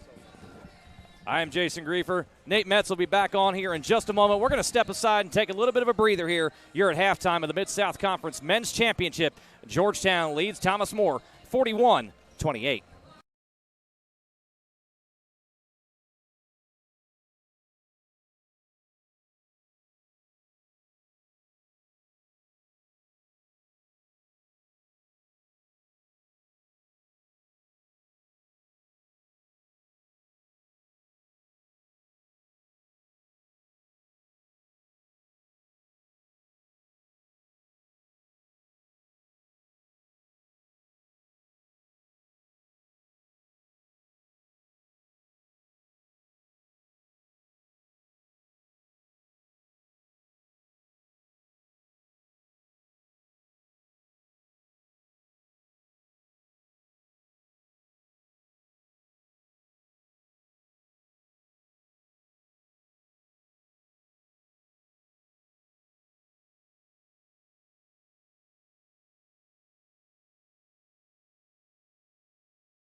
We're at halftime of the Mid-South Conference Men's Championship. Top seeded Georgetown leads third seeded Thomas More 41-28 at the break. Our thanks once again to Darrell Carrier, one of the greatest all-time in ABA history, joining us here. Referring to himself as the original Splash Brother, which is, we're all for that here. I love it, yep. Yeah, send a little trash talk out to the Bay for sure. Let's take a look at some of the first half numbers. After a slow start, Georgetown found its rhythm. The Tigers shoot 60% in the first half, 18 out of 30, 3 of 9 from three-point range, 2 of 4 from the foul line. Chris Coffey leads the way, 15 points, 4 rebounds. L.J. Coward, 12 points and 4 assists. He needs one more assist to set the all-time record at Georgetown College for men's and women's basketball. Jake Omer with 4 early points, sat for most of the half with 2 fouls. Omer only played just over 4 minutes in the game. Nico Clareth, nice contributions, 8 points off the bench, and Kyron Jones with 2. On the other side for Thomas More, 48% in the first half, 12 of 25, 2 of 7 from downtown, just a couple of free throws. Reed Jolly was the story for Thomas More in the first half, keeping them in it with 15. Nobody else with more than 4. Max Nisley had a 4-point play to open the ball game for Thomas More. Luke Rudy, just 1 3-pointer made. Ryan Batey, 2. Tyrese Walker, 2. And Noah Pack, 2 points as well. And Nate, as you saw that first half go along, Thomas More not quite in sync offensively from what we normally see there. From my vantage point, didn't see a very aggressive Luke Rudy in that first half looking for his shot. You didn't. He made a bucket, and that's good, right? He's going to need to continue to get into that rhythm if they're going to mount a comeback here and overcome this 13-point deficit. But still, with that in mind, I'm not going to totally discredit Thomas More's offensive effort. They're shooting about 50%, 48%. That's great. But if you're going up against a team like Georgetown, that's going to throw it down at a 60% ratio there in the first half. If they can do even close to that here in the second, it's over before it even began. If they're hitting shots like that, getting out and running, maybe not even during this part of the game. Jake Omer sat for, 17 minutes of that quarter, of that half at least? I think that Georgetown is right in the driver's seat, right where they want to be. If you're Thomas More here in the second half, the way Georgetown operated here, would you consider maybe going to a 2-3 zone at some point here? Because Georgetown in the first half, 26 points in the paint, shot 71% inside the three-point line, just killing Thomas More at the rim. Would you consider a change here, and maybe just to mix it up if you're Coach Ray? Maybe not stay in the 2-3 the entire half, but just throw it out there to try and throw Georgetown off. I consider anything to beat the number 1 team in the nation, of course. But, yes, Coach Ray is going to have to do something at least to keep Georgetown on their toes, give them something to think about, because when they get into a rhythm, there is no team better in not just the Mid-South, in the nation, in this NAIA. Of course, Georgetown, the defending champions, are going to get in there. They're going to get their points. Can Thomas More throw them off of their rhythm? They're doing it from an offensive side, trying to slow the pace down, right, and hold it on their own. But on the defensive side, can you force them to take wild shots from the outside? They've hit 33% of them so far in this game. I don't know if that's going to continue for a team that's struggled so far in this tournament from deep. And if you're Thomas More now offensively, we talk about Reed Jolly was magnificent in the first half. It was he and Chris Coffey going toe-to-toe really for about a 4-minute stretch there. What are you looking to change offensively if you're Thomas More to get yourself more consistent scoring and try and hang with Georgetown in the second half and get yourself back into it, let alone hang? There was a play down low that we saw Ryan Batey had it in the lane, took a power dribble, and then bounced over to Tyrese Walker Jr. on the low block, wide open. Coffey loves to absorb and help on that double team inside the lane and throw it away with a nice little block there for the big boy, rocking number 13 for Georgetown. With that in mind, I want to see Thomas More drive inside and really focus on those little dump-off passes to one block or another, to Tyrese Walker Jr., to Noah Pack inside. I know they're not going to do both Pack and Batey probably out there on the floor at the same time, but you know what? Something's got to give on that low block. I don't care if it's Luke Rudy going in there. Thomas More's got to get something going inside if they're going to have Luke Rudy be open enough to knock him down from deep here in the second 20. Would you be surprised if we saw Pack and Batey in there together? We don't see it a lot. But with the way Georgetown's been in control in the paint, would it be something worth considering to try and limit the dribble penetration of Georgetown and getting to the rim? As we said, Georgetown 26 points in the paint in the first half. Yeah, that's not a bad idea. I'm going to say no, not yet at least, just because we don't see it very often. We don't see it a lot at all. And you've got to this point, you beat Georgetown, you got to do the exact same thing, or you have to at least stick to most of your guns if you're going to do the same thing and beat the number 1 team in the nation. I could see that only because Noah Pack is a three-point threat as well, and you're not going to give up a lot on the offensive side. But as it stands right now, I'm saying keep Pack there on the bench, have him come in for Ryan Batey. Something's got to go. Look at Garen Birch. Look at the Campbell County Camels out there. Garen Birch and Reed Jolly have to step up on defense, lock it down from the wings, take over this ball game, get them back into it. Otherwise, Georgetown's going to run away. No question in that. Georgetown 41, Thomas More 28. That's Nate Metz. I'm Jason Griefer. We've been so delighted to bring you this entire Mid-South Conference tournament. Of course, congratulations to the Shawnee State women beating Thomas More earlier, 81-72, and a great showing in year number 1 for Thomas More basketball, men's and women's. The women came up a little bit short right there. No harm in that. Shawnee State's women have won 5 of the last 6 Mid-South Conference titles. Georgetown here going for its second straight championship and 11th since the Mid-South Conference was formed in the 1996-1997 season. Georgetown will begin the second half with possession.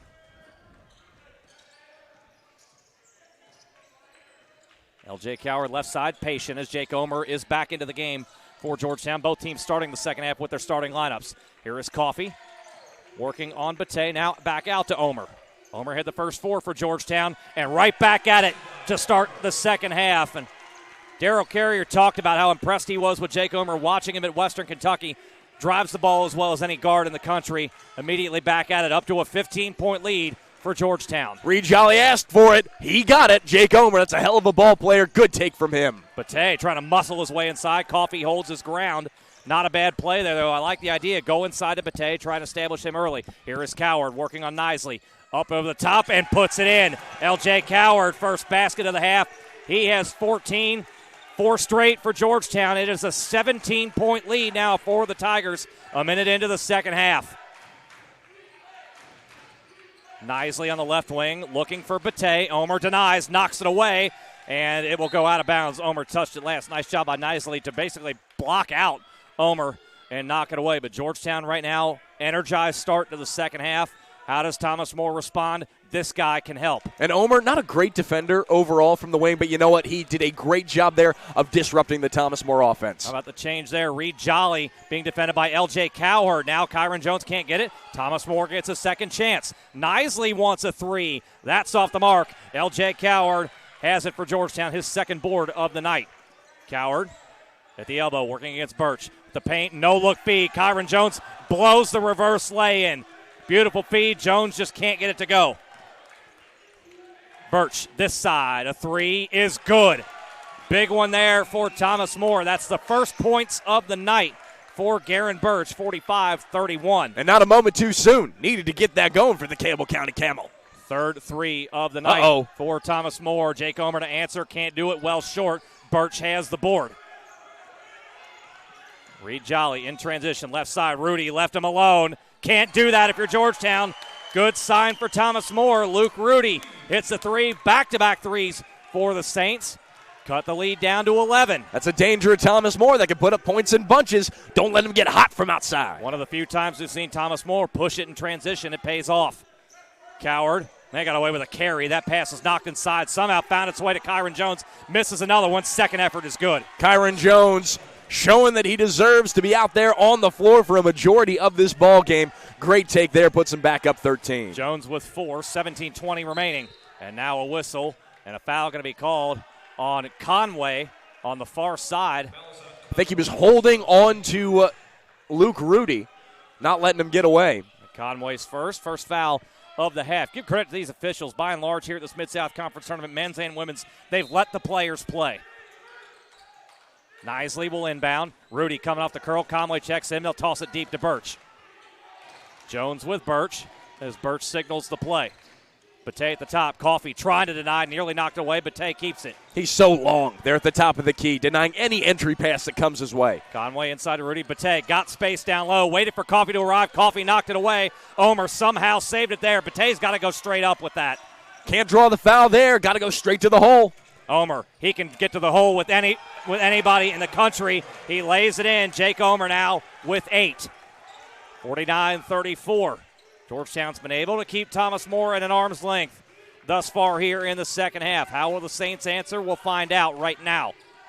Birch gets a good screen from Bate, reverses to Jolly. Bate wanting it down low on Coffey. Well, they are beating and banging on each other on the block. All over each other down low. Gotta love it. 10 seconds. Rudy going backdoor. What a feed from Bate. The boy can do it all. That is a perfect pass. Conway was in pretty good position there. Bate, another dime. The transfer out of Ashland University, showing why he's first team all conference. Let's see what Jake Omer can do. He'll kick it out to Jacob Conway, starting at the top. Coward working to break down Nisley, trying to bully his way to the rim. Nobody came to help out there on Coward, and they're going to get Nisley with the bump as Coward nearly lost that pivot foot. It will be Max Nisley's second foul of the game. First of the half against Thomas More, nearly 4 minutes in. Good job there by Coward, feeling the defender all the way around the baseline. We had an inverted whistle, I think, right there. False start on the officials, 5-yard penalty. Coward inside to Conway, got it back to Coward. He just barely established himself back in bounds, and now he'll back it out. 15 seconds on the shot clock. Coward, mismatch on Bate. He'll kick it out to Conway.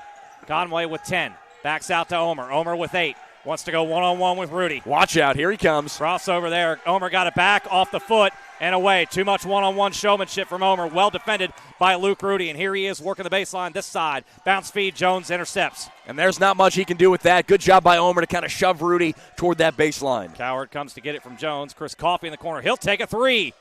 Off the mark there. Conway. Good weak side rebound. Jolly's got to go get that. If you're Thomas More, that's the shot you want, though. You want Chris Coffey taking a three. He's 8 for 22 on the year.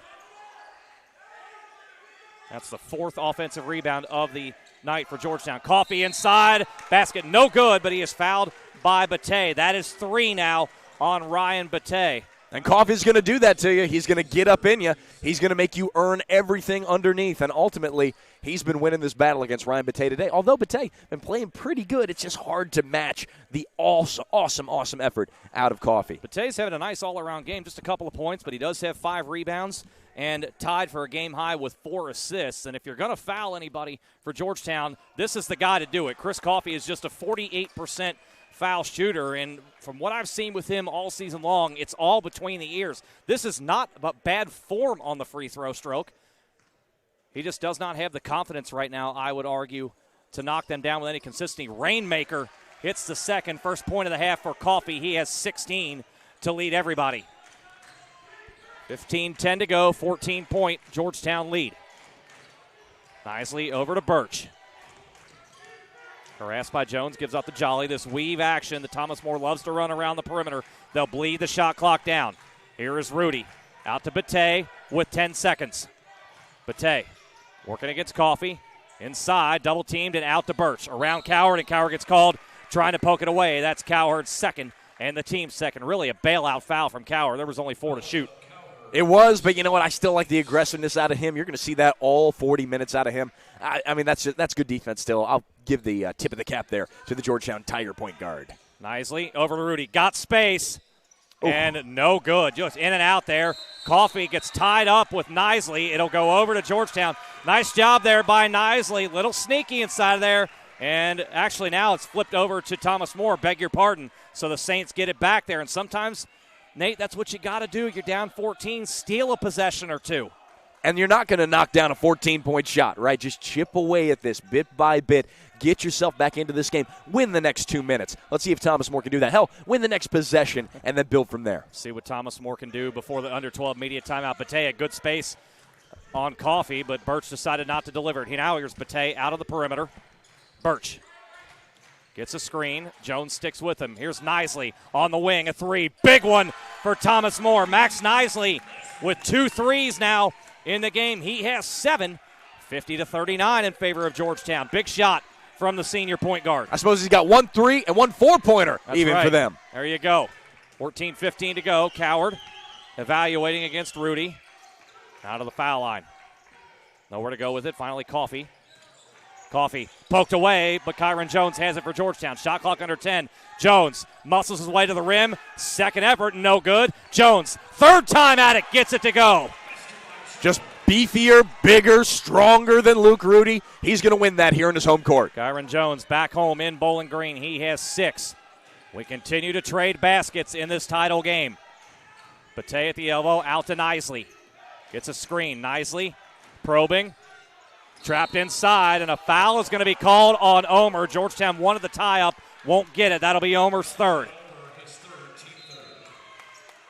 Noah Pack into the game for Thomas More, along with Keegan Sabin. And for Georgetown, Nico Clarith comes into the game for Jacob Conway.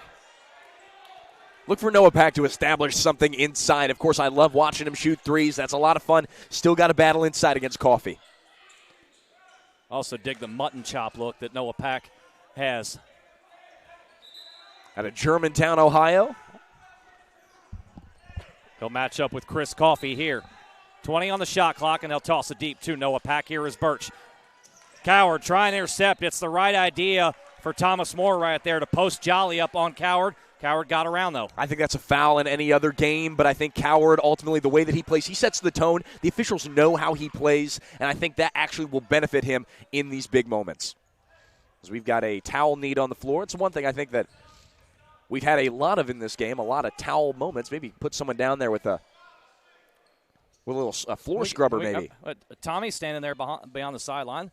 That's not – see, the thing is that's not in his job description. He's got union dues that he has to pay. They'd have a fit. You'd have a lawsuit probably on your hands at that point. I think that's a little much to ask here for this tournament. Maybe next year, though, we'll work to endure CBA and go from there. I'll let you handle the negotiations on that one. I'm their official lawyer. Jolly will inbound in the corner, 16 on the shot clock. He'll once again be defended by L.J. Coward. Would you expect Thomas More to do this again, try and post up Reed Jolly? Why not? He needs to get going here in the second half. Had a great start here. Now let's see if he can work inside on a smaller Coward. Can't quite hit. Too strong. Oh, wanted it more. Yeah, great hustle there by Jolly. Out of bounds over to Georgetown there. Jolly did everything right there, just unfortunate bounce and out of bounds. Man, and Luke Omer, what a gamer is he. He's had Reed Jolly's number all game long, on the bench, on the court. Every time he runs down that floor, keep an eye on him. He gets right up there, even for a split second, into Reed Jolly's face as he heads to the bench, just to let him know, hey, I'm here, and I ain't losing. Tyrese Walker takes the place of Reed Jolly. As Coward brings it to the front court, 13-point Georgetown lead, 13-13 remaining in the title game. Omer off the curl, working against Nisley. Spin, double team comes. Omer through and one anyway. So good. I think I said Luke Omer last time. Jake Omer with a wonderful spin and a run and duck. Wonderful look there for the kid from Northern Kentucky. Third foul on Max Nisley and the third of the half against the Saints. Jake Omer picking up where he left off early in the ball game. He now has 10, stepping to the foul line where he's a 76% free throw shooter. No problem on the three-point play. Omer now the third Tiger into double figures. He has 11, and it's a 16-point Georgetown lead. Now, for fans that don't see Thomas More a lot, you've covered him a lot, get down like this. What's your operandi offensively to get yourself back into the game? Guns a-blazing, baby. Got to shoot out of it. Here we go. Bang-a-rang. What a wonderful shot there for the big man out of Germantown and Noah Pack. 17th three of the season for the big fella who has a very promising future. 55-42. Coward against Nisley. Into the lane. Coward. They got away with a push-off down low. Back to Omer. That's, again, though, the speed that he sets for himself allows the referees to call that. Do we have an answer? No. Coffey inside. Poked it right to Keegan Saban, and Nisley faked the pass down the floor, but transition game not the strong suit of Thomas More. Nothing wrong with that. Coward tried to draw a charge. Good no call, I think. A calamity of bodies down low. Walker floater, no good. Saban undercut from the backside, and that's going to be 4 on Jake Omer. Jake Omer getting in the shorts of Keegan Saban. He decks him in the back, and now Keegan Saban's still down. Yep. He had a non-contact back injury earlier. That's unfortunate for Keegan Saban to hit the ground that hard. Jake Omer, man, what are you doing? You're up by 13. You already have 3 fouls. You're out there as a courtesy to your team. Don't screw them over like this. That's unfortunate out of a kid who should know better. Yeah, not a smart foul there by Omer, who was in no position to get the rebound. And good toughness here from Keegan Saban. Coach Justin Ray asking him if he's okay, and I'd be shocked if Keegan Saban said anything other than I'm fine.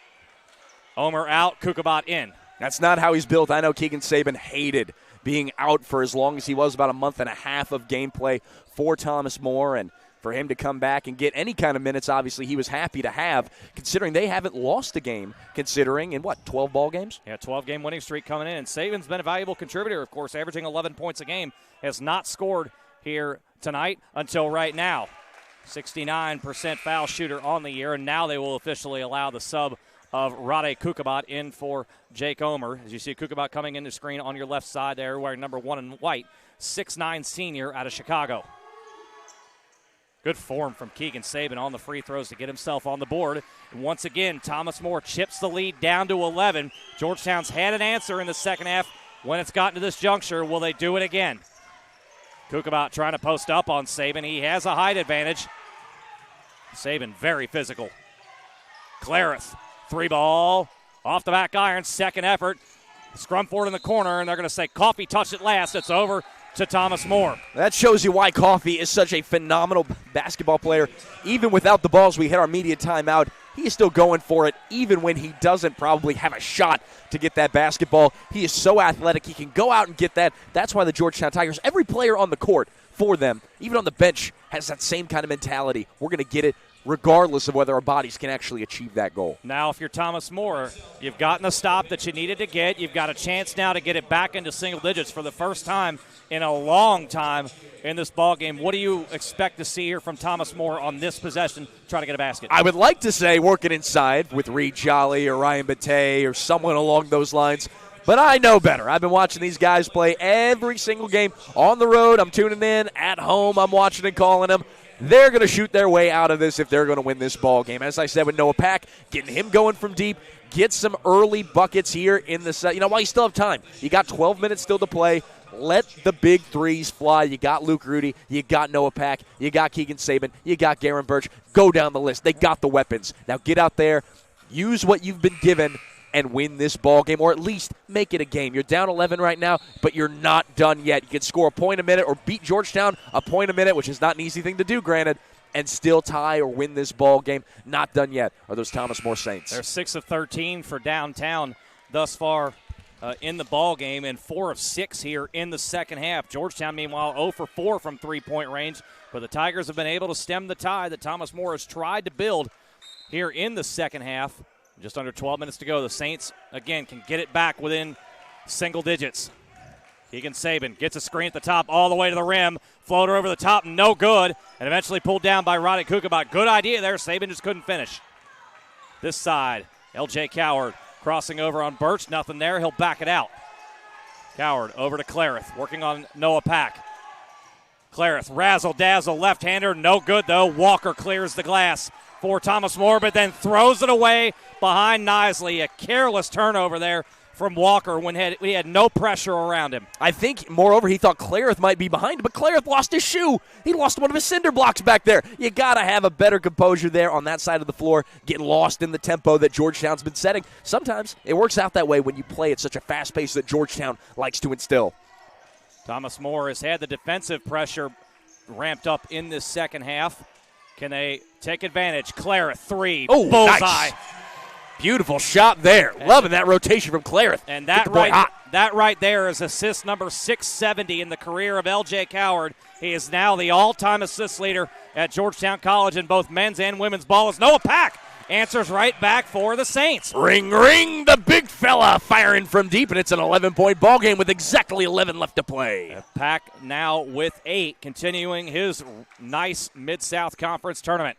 Here is Coward, spins Nisley the wrong way, working through the lane. He is bumped by Pack on the drive, and no, they're going to say Coward stepped out of bounds there. Well, it looked like Noah Pack just gave Coward a shove in the back. And that's surprising considering Noah Pack is much larger, obviously, in size than Coward. Coward, yeah. That's huge. That's a break for Thomas More. So now can the Saints take advantage? Here is Saban, got a screen at the top, working against Clara. Stops at the elbow, straight away to Pack. Good closeout by Coffey. Thomas More operating without Luke Rudy and Reed Jolly in the game right now. 10:30 to go, 10 on the shot clock. Here is Birch, straight away. Hand off to Nisley. Thought about it for too long, and Clarith took it away. Great steal. 4-on-2 ahead. Clarith up ahead to Kukabot, and he is fouled by Walker on the steal attempt. That is Walker's third and the team's fourth. Knocks down 3 pins down there, I think, near the baseline as a couple cheerleaders, and I think one of the male cheerleaders even got knocked over. I think he may have knocked over one of the Tiger horns over there, too. That's not bad. We'll see if he can pick up the spare. Yeah, Rex Chapman, let us know if that was a block or a charge on that one from Rade Kukabot.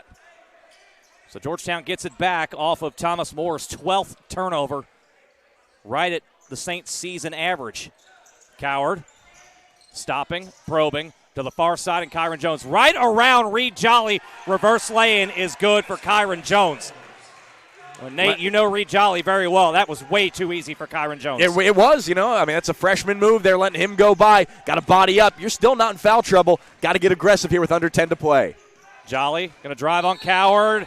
Down low, an offensive foul on Reed Jolly. As Coward read that, he is one of the best in the country at drawing that foul.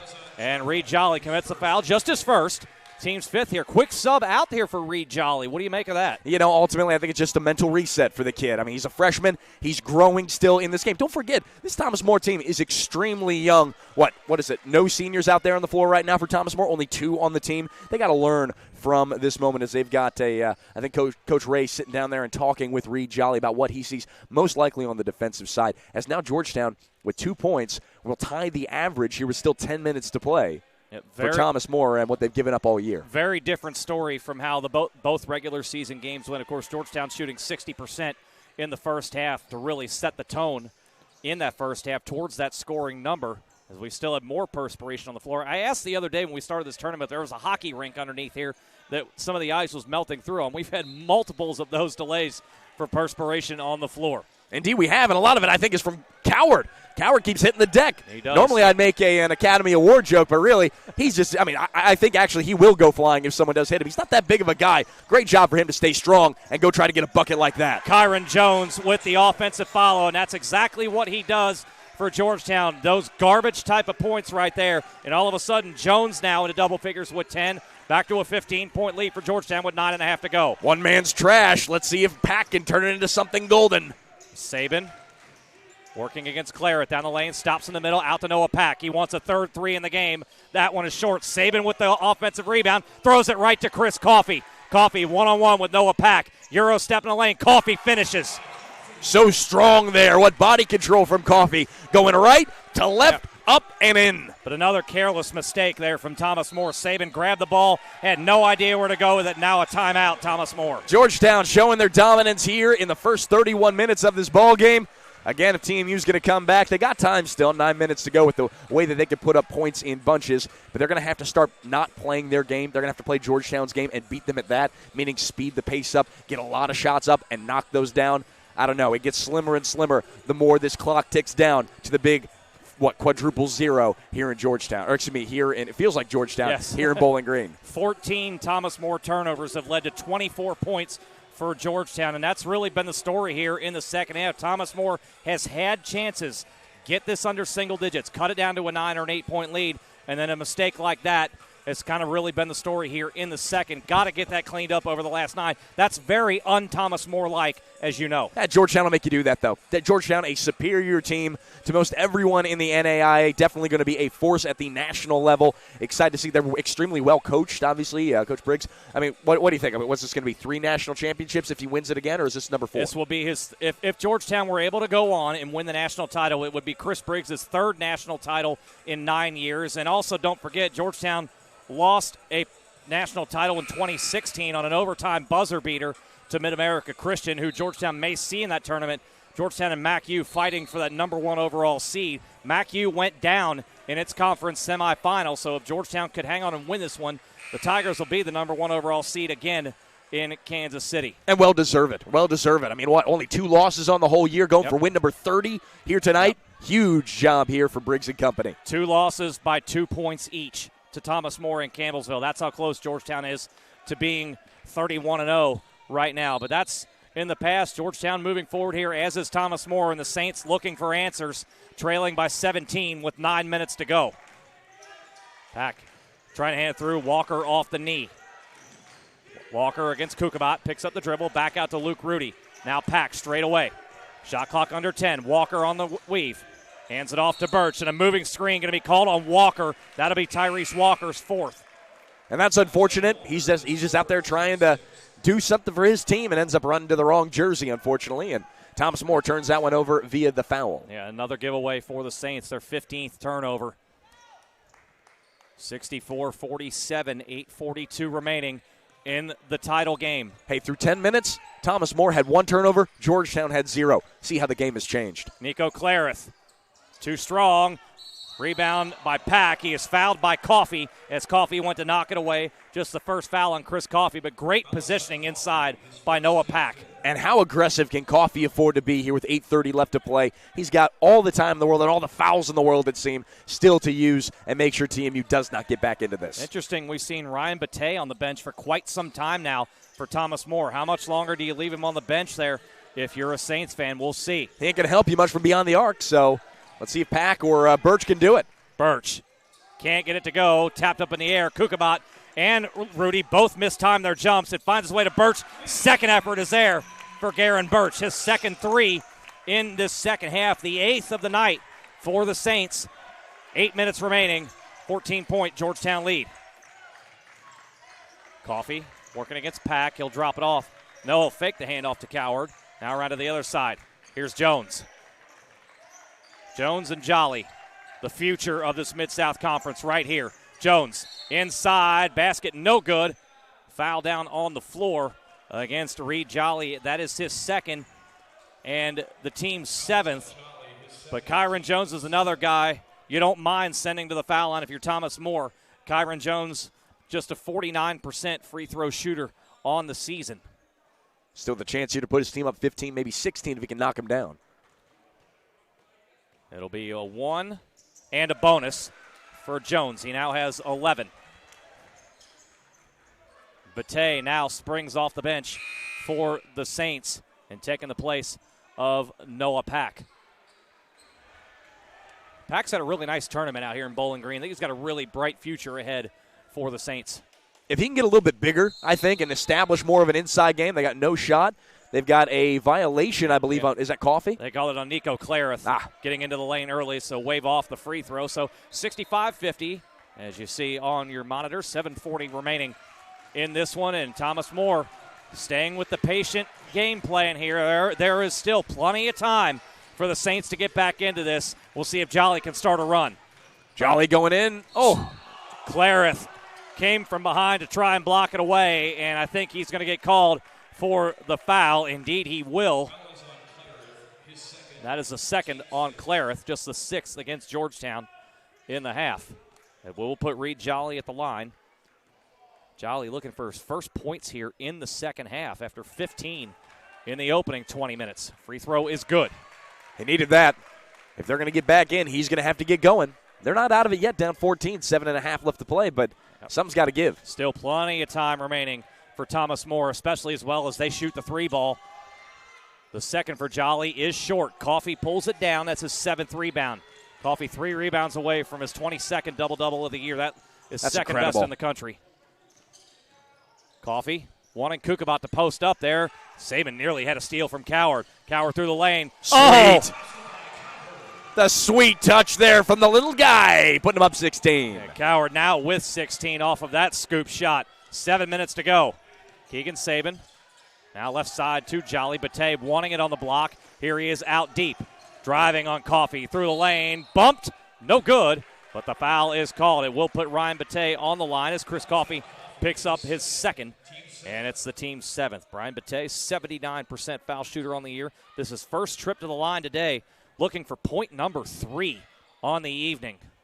Not a great game for him on the offensive side, but he's had a couple good assists. It's not a bad game overall, I'd say, for Ryan Bate, even if the scorebook doesn't really show it. 3rd point now for Bate, the sophomore out of Cincinnati, as Saban goes out. And Nisley, the senior, comes back in after a lengthy stay on the Saints bench. Bate off to the right on the second. Well, that ain't going to help you, missing those shots, obviously, here. But still not too bad. 6 of 8 from the free throw line here tonight. Yeah, you'll take that most of the time. Coward evaluating, plenty of time. Soft toss over the top. Coffey just had the angle on Bate. Nothing Bate could do. Chris Coffey now with 20. And Bate faced a little bit of foul trouble here in this one. Going to have to make sure that he keeps playing that way. Got to give him at least a chance, but unfortunately Coffey just too good. Yeah, Bate didn't want to pick up the 4th. Reed Jolly, left side. Coward giving him a little shimmy shake, trying to throw him off. And I think really baited Jolly into taking that 3 right there. Jolly hesitated. Got to make sure that you're confident in your shot. Clarith right by Rudy to the rim. Nico Clarith with 13. Georgetown has its largest lead with 6 minutes to go. He knew what he was doing. He had the conviction. Let's see if Rudy can knock it down. The trailer, good for Luke Rudy right there, and an immediate timeout called by Thomas More. TMU nearly shooting 50% from beyond the arc, now sitting 9 of 19, just barely under that from their side. And again, if they're going to go out, they're going to go out guns a-blazing. They got to shoot their way out of this. Not a ton of time left, 6 minutes to play. Georgetown likes to get up and down the floor, so they're not going to take off a lot of time, I don't think, on their offensive side. But ultimately, TMU's got to knock down a couple more buckets and then a couple more. Well, they got to get a few stops, too, because Georgetown continues to own the inside. Points in the paint in this game favors Georgetown by way of 48-14. And that's really been the story throughout. The dribble penetration for Georgetown inside, and Thomas More, for much of this game, has not had much of an answer to stop it. So with that, Thomas More is going to have to do something, obviously, to slow down who has the basketball, and that would be, my friend, Mr. Coward. E.J. Coward, what a phenomenal – wait, am I saying that right? L.J. L.J. Coward. It's late. We've been here for a long time. E-Town is just up the road there in Elizabethtown, Kentucky. But L.J. Coward is going to have to make sure that he continues this pace. He wants this Mid-South Championship just as bad as anyone as I have seen in this tournament. I've seen him go full steam ahead all tournament long. He has 6 minutes left before they punch their – of course, they were going to go dancing anyway, but an automatic bid out to Kansas City. He knows that they're the conference and national favorites. Go out there and earn it, kiddo. He has been the most impressive player from a mental and I would say emotional standpoint here for this Georgetown team. Really the heart and soul of this Tiger squad. Fifth-year senior has played like it for much of the season. He's been in total control of this one. Coward, 16 points and 6 assists. Now, for him, 671 assists in the career. Clareth v. Rudy. Clareth can't get that one to go, though. That's a break for Thomas More. Now Thomas More looking to push. We don't say that a lot. Rudy, extra pass to Jolly. Doesn't want the three. Here is Bate. Surprised Coffey didn't swipe at that one.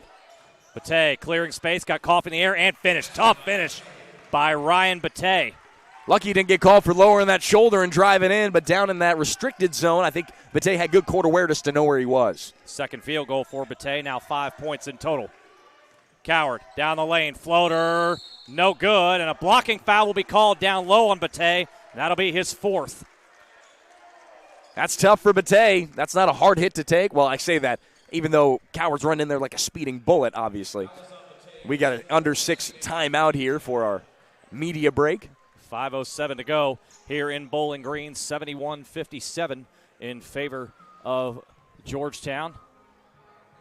What a tournament it has been, both on the men's and women's side. Took a little while to get going. Some quarterfinal games, really not all that competitive on both the men's and the women's side. But I would argue the semifinal games on both sides more than made up for that. And we had a fantastic women's championship a little bit earlier on today. Thomas More hung right with Shawnee State all the way to the end before Shawnee State was able to come out on top of that one, 81-72. And no matter what happens here with Thomas More, even if they come up short here in this title game, and we don't know if that's going to happen, what a showing in year number 1 for Thomas More in this Mid-South Conference. They have made a huge statement in why they deserve to be here. Yeah, nothing to hang their heads on back home in Crestview Hills. Ultimately, Thomas More came into this. Their women supposed to get 4th in the conference. After winning the NCAA Division III championship, that is a smack in the face for Coach Hands. I know he wanted to beat Campbellsville more than anybody yesterday, and he was able to get his team to that championship. And I got to say, for this men's team, ranked 9th in the conference going into the season, to be here taking on Georgetown, still in it, I guess. Georgetown looking for the kill right now, but still, for them to be able to make themselves possible, or at least give themselves a chance to win this tournament, that's huge here for this team. And furthermore, that women's basketball game, that first half that I saw between Shawnee State and Thomas More, for what it's worth, in my opinion, it's the best half of basketball, men or women's, that we've seen this entire tournament. You're not getting any argument from me. It was absolutely fantastic. Well, good, because I was ready. So. It was absolutely fantastic as Coward hits the first free throw here in this one for point number 17 for the senior from Bardstown. I know one thing. I'm going to be watching Georgetown and Coward play all through March, and I hope that he goes deep to represent this Mid-South Conference, because his grit, his tenacity, his fight, and his will to win is exactly what the Mid-South Conference embodies. 5 minutes to go. Bate, nice feed from Nisley. Let Clareth fly right by and put it in. What a feed from Nisley there as Bate starting to find it a little bit now. He's up to 7 points. He's lucky Clareth was the one jumping over him and not Coffey. Coffey ain't going to fall for that. Kyron Jones straight away to Rade Kukabat.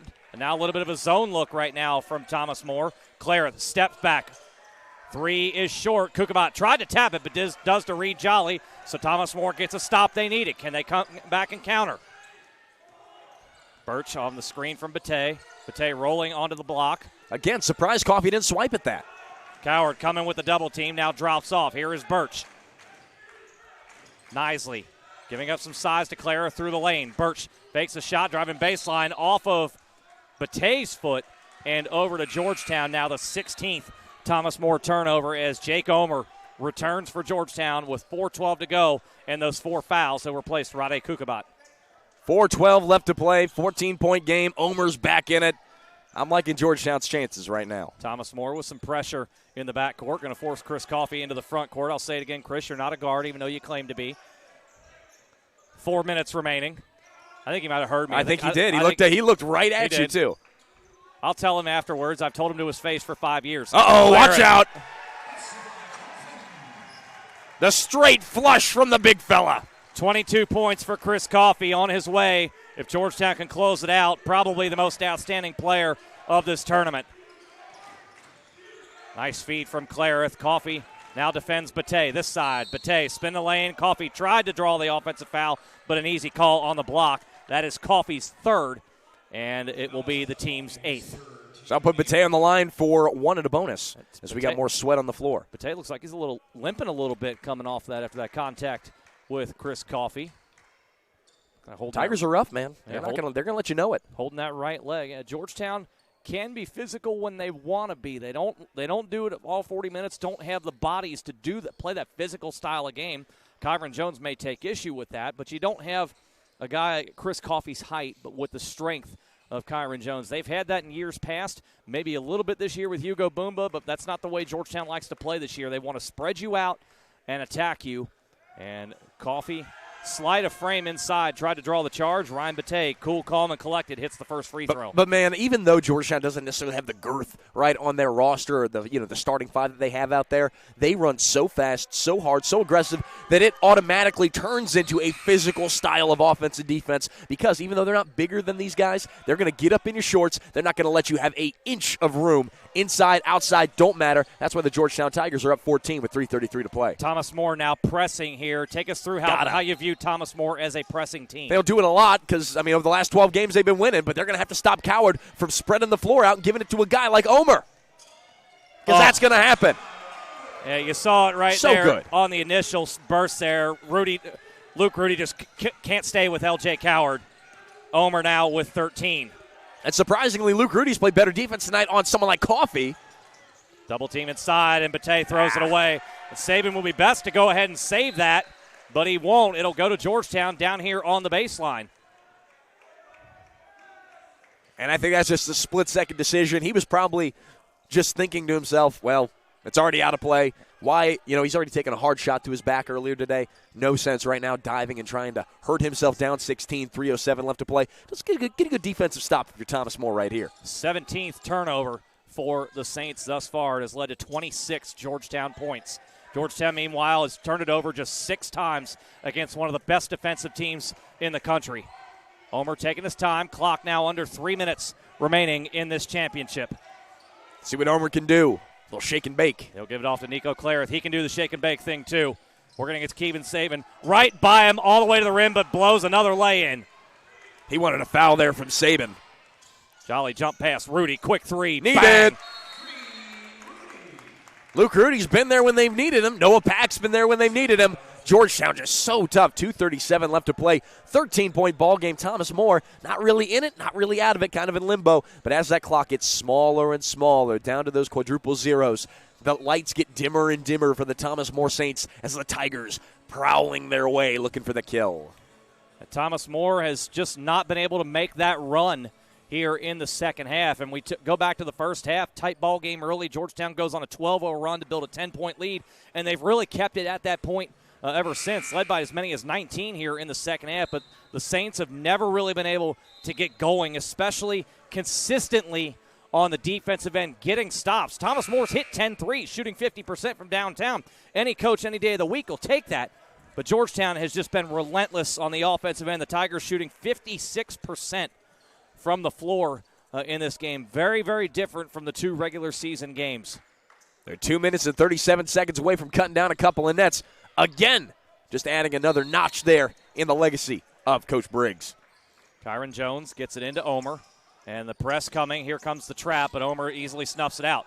Jones picks up his dribble, jump pass to Coward into the front court, and now L.J. Coward trying to slow it down to the far side. Omer inside, scoops it off to Coffey, and he just lays it in there. Coffey just worked his way on the baseline. He loves doing that, puts it in. Coffey now with 24. Thomas More doesn't score here. You can put it on ice. Jolly got a size advantage, spins to the baseline. Well defended, but a great shot by Reed Jolly. His first field goal of the half. He has 18. He needed that desperately. But time running out. Clarith doesn't want the three. Around Jolly, a blocking foul as Clarith tried the Euro step. Reed Jolly commits his third foul and the team's ninth. It'll put Nico Clarith at the line where he is an 86% foul shooter. I think Jolly went to go protect the boys on that one. He ended up taking a hard shot. We'll hope he's okay. A little shaken up there. Watching these free throws probably come here. That is the, ninth foul here for Thomas More? It'll be at least a 1-on-1. I thought they ruled that in the act of shooting for Nico Clarith, but we'll see. In either case, he'll be at the foul line for just one, and he is an excellent free throw shooter. Nico Clarith, the senior from Baltimore, transferred to Georgetown this year after spending 3 years at Siena. He's been in and out of the lineup on multiple occasions this season. Thought at one point in December he'd actually left the team and took some time away, came back, and has struggled to find his shot ever since returning for Georgetown. Tonight's been a better night for Clarith, 5 of 13 shooting and 13 points, and now a chance to add to that at the free throw line. They did rule it in the act of shooting, so Clarith shoots 2 anyway, and that's point number 14 for the senior. Noah Pack in, Reed Jolly and Ryan Batey out with 1:59 to go. And that probably will do it for Reed Jolly unless Thomas More can get a bucket here down the opposite end of the floor. It looks like he and Batey are just about done. Yeah, it looks like I'm looking at Reed Jolly right now. He looks gassed. With the way the pace has gone, Clarith hits the second now for 15. It's a 15-point game. Conway in, Clarith out. Good bounce-back game here for Nico Clarith at the right time for Georgetown heading in to Kansas City. And for Thomas More, by and large today, just one of those games that just doesn't go your way. And sometimes that happens, but Thomas More has proven they are here to stay at the top of the Mid-South Conference. You shoot 50% from the floor, 50% from beyond the arc, maybe more if Pack can knock this down.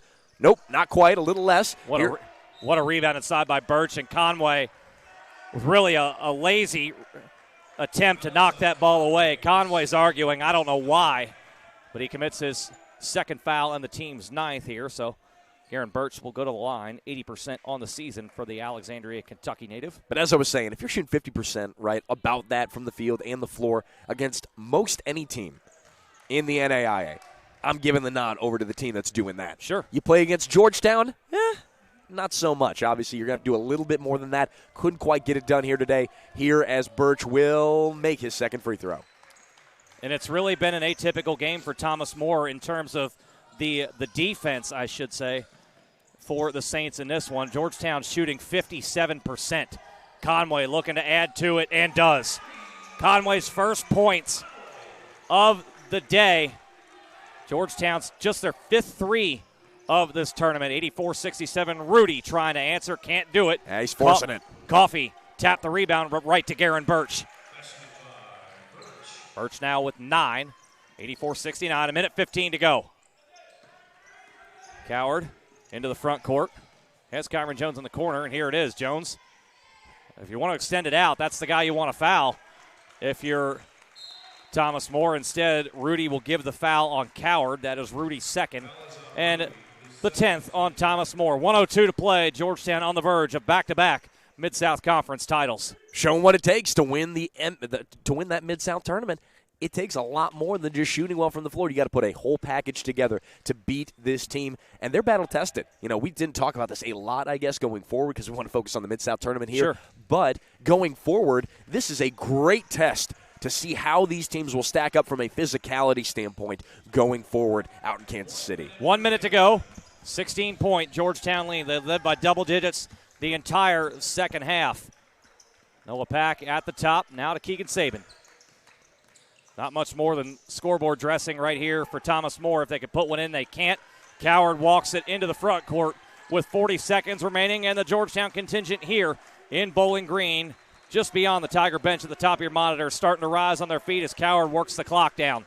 Get on your feet, Georgetown. Central Kentucky about to get a Mid-South Conference championship. See if Coward can get one more. Over to Conway. He'll let it fly. Bullseye. Exclamation point. 19-point victory here for the Tigers of Thomas More. Can't finish here. That's the 8th assist for L.J. Coward. It's the largest lead of the night for Georgetown, 88-69. Rudy See if he can get one more off here. Coffey, not much of a challenge. Rudy will knock it down.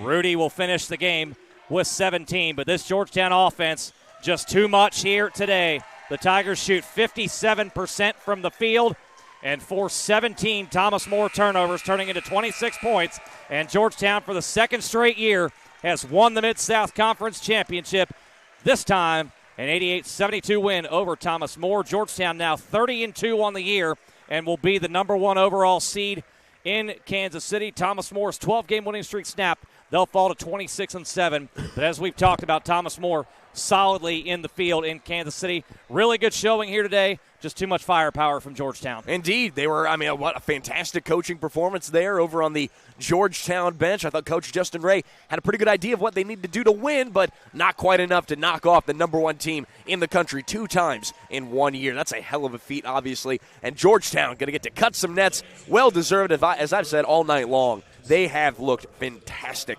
here tonight. This is the third 30-win season for Georgetown under Chris Briggs, all of them in the last 5 years. The 2 previous wound up in title game appearances in 2016 and, of course, the national championship a year ago. The Tigers get the banner at midcourt. Chris Coffey, high point man today, 24 points, 7 rebounds. L.J. Coward, 21 points, 8 assists. Turnovers and points in the paint were the difference for the Tigers today. 54-22 points in the paint favor Georgetown, and 26-9 points off of turnovers in favor of the Tigers, who only turned it over 6 times. Very good showing here from Thomas More here today. But the one thing you still are happy about and thrilled about if you're Thomas More, given where you're projected in the preseason, you're not finished after today. You're going to Kansas City. Oh, indeed. And beyond that, going forward for Thomas More, they did this. They got to this point, obviously losing here by 16 in the championship, but they got to this point with a lot of guys that are D3 guys, right? They got here. They weren't prepared necessarily to go in to the Mid-South Conference to take on teams like Georgetown with a team of guys that came in thinking that they were going to be playing a mostly Division III schedule. You go up a level, and these guys have played their tails off all year long, going well above their pay grade to get them to this spot. A lot to love here for this Thomas More team and athletic department, getting both teams, the only team this year to do so. And you got to think also for Thomas More, as you talked about in the second half of this ball game, this is a young group. I mean, Max Nisley, that really the senior, the only senior that really sees the floor. Sure. For Thomas More. So you've got a lot of guys coming back next year. Obviously, you'll add more in recruiting in the offseason via transfer, as Chris Coffey has been announced as the most outstanding player here in this tournament, and well-deserved there for Chris Coffey. Didn't quite get the double-double here today, but still 24 points and 7 rebounds, and especially in the first half of this one, Thomas More just did not really have an answer for him as he came out flying out of the gates, trying to atone for just a 2-point performance yesterday against the size of Shawnee State. He's getting a handshake and a hug from Georgetown College president Will Jones. And handshakes and hugs around. I almost reversed that the wrong way there, but nevertheless, Georgetown down on the floor there, still celebrating this conference title. Jason, I got to tell you, you're a Georgetown guy. I'm a Thomas More guy. Yep. I am so excited, not just in basketball, but every sport going forward, the rivalry that these two teams just off of I-75 are going to be able to cultivate a wonderful, wonderful matchup here going forward for all of our sports here in this Mid-South Conference. Yeah, no doubt about it. And these two are going to, off the court, off the field, they're going to be battling for the same level of recruits in every which way, shape, or fashion on the floor as well. It's expected to be a really nice rivalry between these two over the years, and it's just getting started. And that's the really nice thing about it when you think about this, the fact that these two are right off Interstate 75. As the Tigers still celebrating here, and we'll hopefully hear in a moment here from our star of the game as he talks to Kelsley Wilkinson.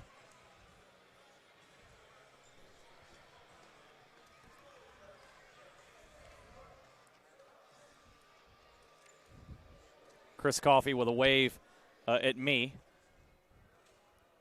as he's off to the right-hand side of the screen. He's trying to get a word there. I think we're having a technical issue with our microphone here as we're trying to have Kelsley Wilkinson talk to Chris Coffey as he's the most outstanding player here and While that happens there, Georgetown will get some T-shirts that say conference champs, put those on, and they've got 2 nets to cut down here. Chris Coffey off to our right side. He's just going to take a seat on the floor. Oh, you can hear me now? I can hear you. Got you now, right. Kelsley. And you'll have to get Coffey off the floor here. That's good TV if he gets down there on the floor with him with this interview. Okay, I think we got our technical difficulties there he is. Chris settled here. Chris Coffey has to talk there. He's now down with All Kelsley right, Holmes. we are here with the State Farm most outstanding player of the tournament, Chris Coffey. 24 points, 7 rebounds. How special is it to win this championship game, knowing that this is your last year at Georgetown? It's very special. I mean, from the beginning, we were trying to repeat, and we're coming out here and doing it game by game, and this is special. So here's a fun fact. You guys are the only team in the decade to not only win the regular season championship, but to win back-to-back Mid-South Conference championships as well. What were some of the key factors leading to your guys' success in the last 2 years? I mean, just coming together, playing as a team, being a brotherhood, and just being coachable. And then we came out here and did it, and it shows. You guys pretty much solidified yourself as #1 overall seed in the NAIA tournament. How important is it to have such a high seed when you get to that time of the year? I mean, it's very important. I mean, being #1 coming in and then losing it and then getting it back, it just means a lot. And now we got to go out there and show them why we #1. All right, to your friends and family that's not only here but listening to the live stream as well, what do you have to say to them? Thank y'all. Thank y'all for the support. And tell Jason I am a guard. No, you're not. No, you're the not. Mid-South Conference Player of the Year, Chris Coffey. Congratulations, my man. Back to you guys, Jason. He definitely did. He definitely did hear you during the game. I told you he was going to do it. He definitely did say. I knew he was going to do it. I knew he was going to say something to me about that there.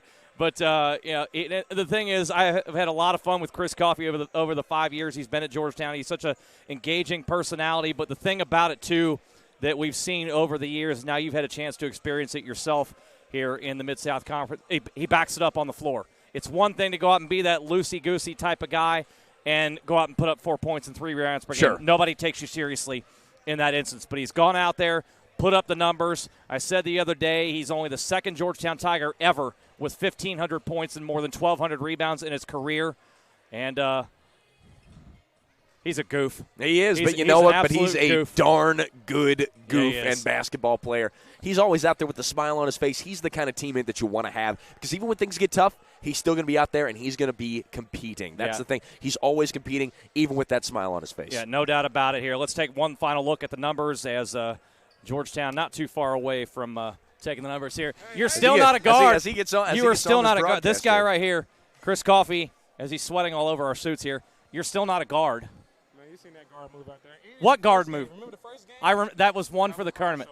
That's this guy right here, Chris Coffey, who thinks he's still a guard here. But 30 wins now on the year. You're going to be the #1 overall seed in Kansas City here. And we've talked about this with you and L.J. Coward, Jacob Conway, you 3 guys coming in here 5 years ago. How important is it for you to leave the legacy you've left behind now in your final Mid-South Conference title? It's very important. I mean, we got to show the young guys why we vets and why Georgetown is Georgetown. And then we got to show Dre why we the best team out here. That's former Georgetown Tiger DeAndre McCourter, who's playing professionally in Australia. By the way, there's been some fun on social media there. Now you go to Kansas City. Yes, sir. It's a top-heavy field this year. A lot of really good teams out there, including Thomas More, who's going to be out there as well. What's your mindset as you're heading to Kansas City now? I mean, we just got to go out there and just play Georgetown basketball. I mean, we know everybody's going to come at us and come for us. Because being #1 seed, losing it, and then getting it back, everybody's going to come and get us. So we just got to play our best game and to be coachable. How do you feel this team is going into Kansas City compared to a year ago? I feel great. I feel like if we repeat and we play hard, we'll do it. And then the young guys will get a chance to do it again. So it's great. Go cut down some nets. Yes, sir. Thank you. Good job, man. That's Chris Coffey. Do we have a dry cleaning sponsor? Really? Yeah. We got the suits are all sweated up here now. I'm sending you a dry cleaning bill, Coffey. He's running away. He is. Of course, once you drop the bill on him. Yeah, of course. Okay, yeah. Absolutely there. But Georgetown wins the title here, 88-72. Jason Griefer, Nate Metz here. What a tournament this has been, both on the women's side and the men's side from top to bottom. What an operation this has been for Eric Ward, and everybody else at the Mid-South Conference that makes it happen, including the guy behind the camera here. Mr. Doug Thompson could not do getting without things the man done out here. We thank Doug, Chris Wells, everybody else on the staff here, and the city of Bowling Green. This has been an absolutely wonderful host city here.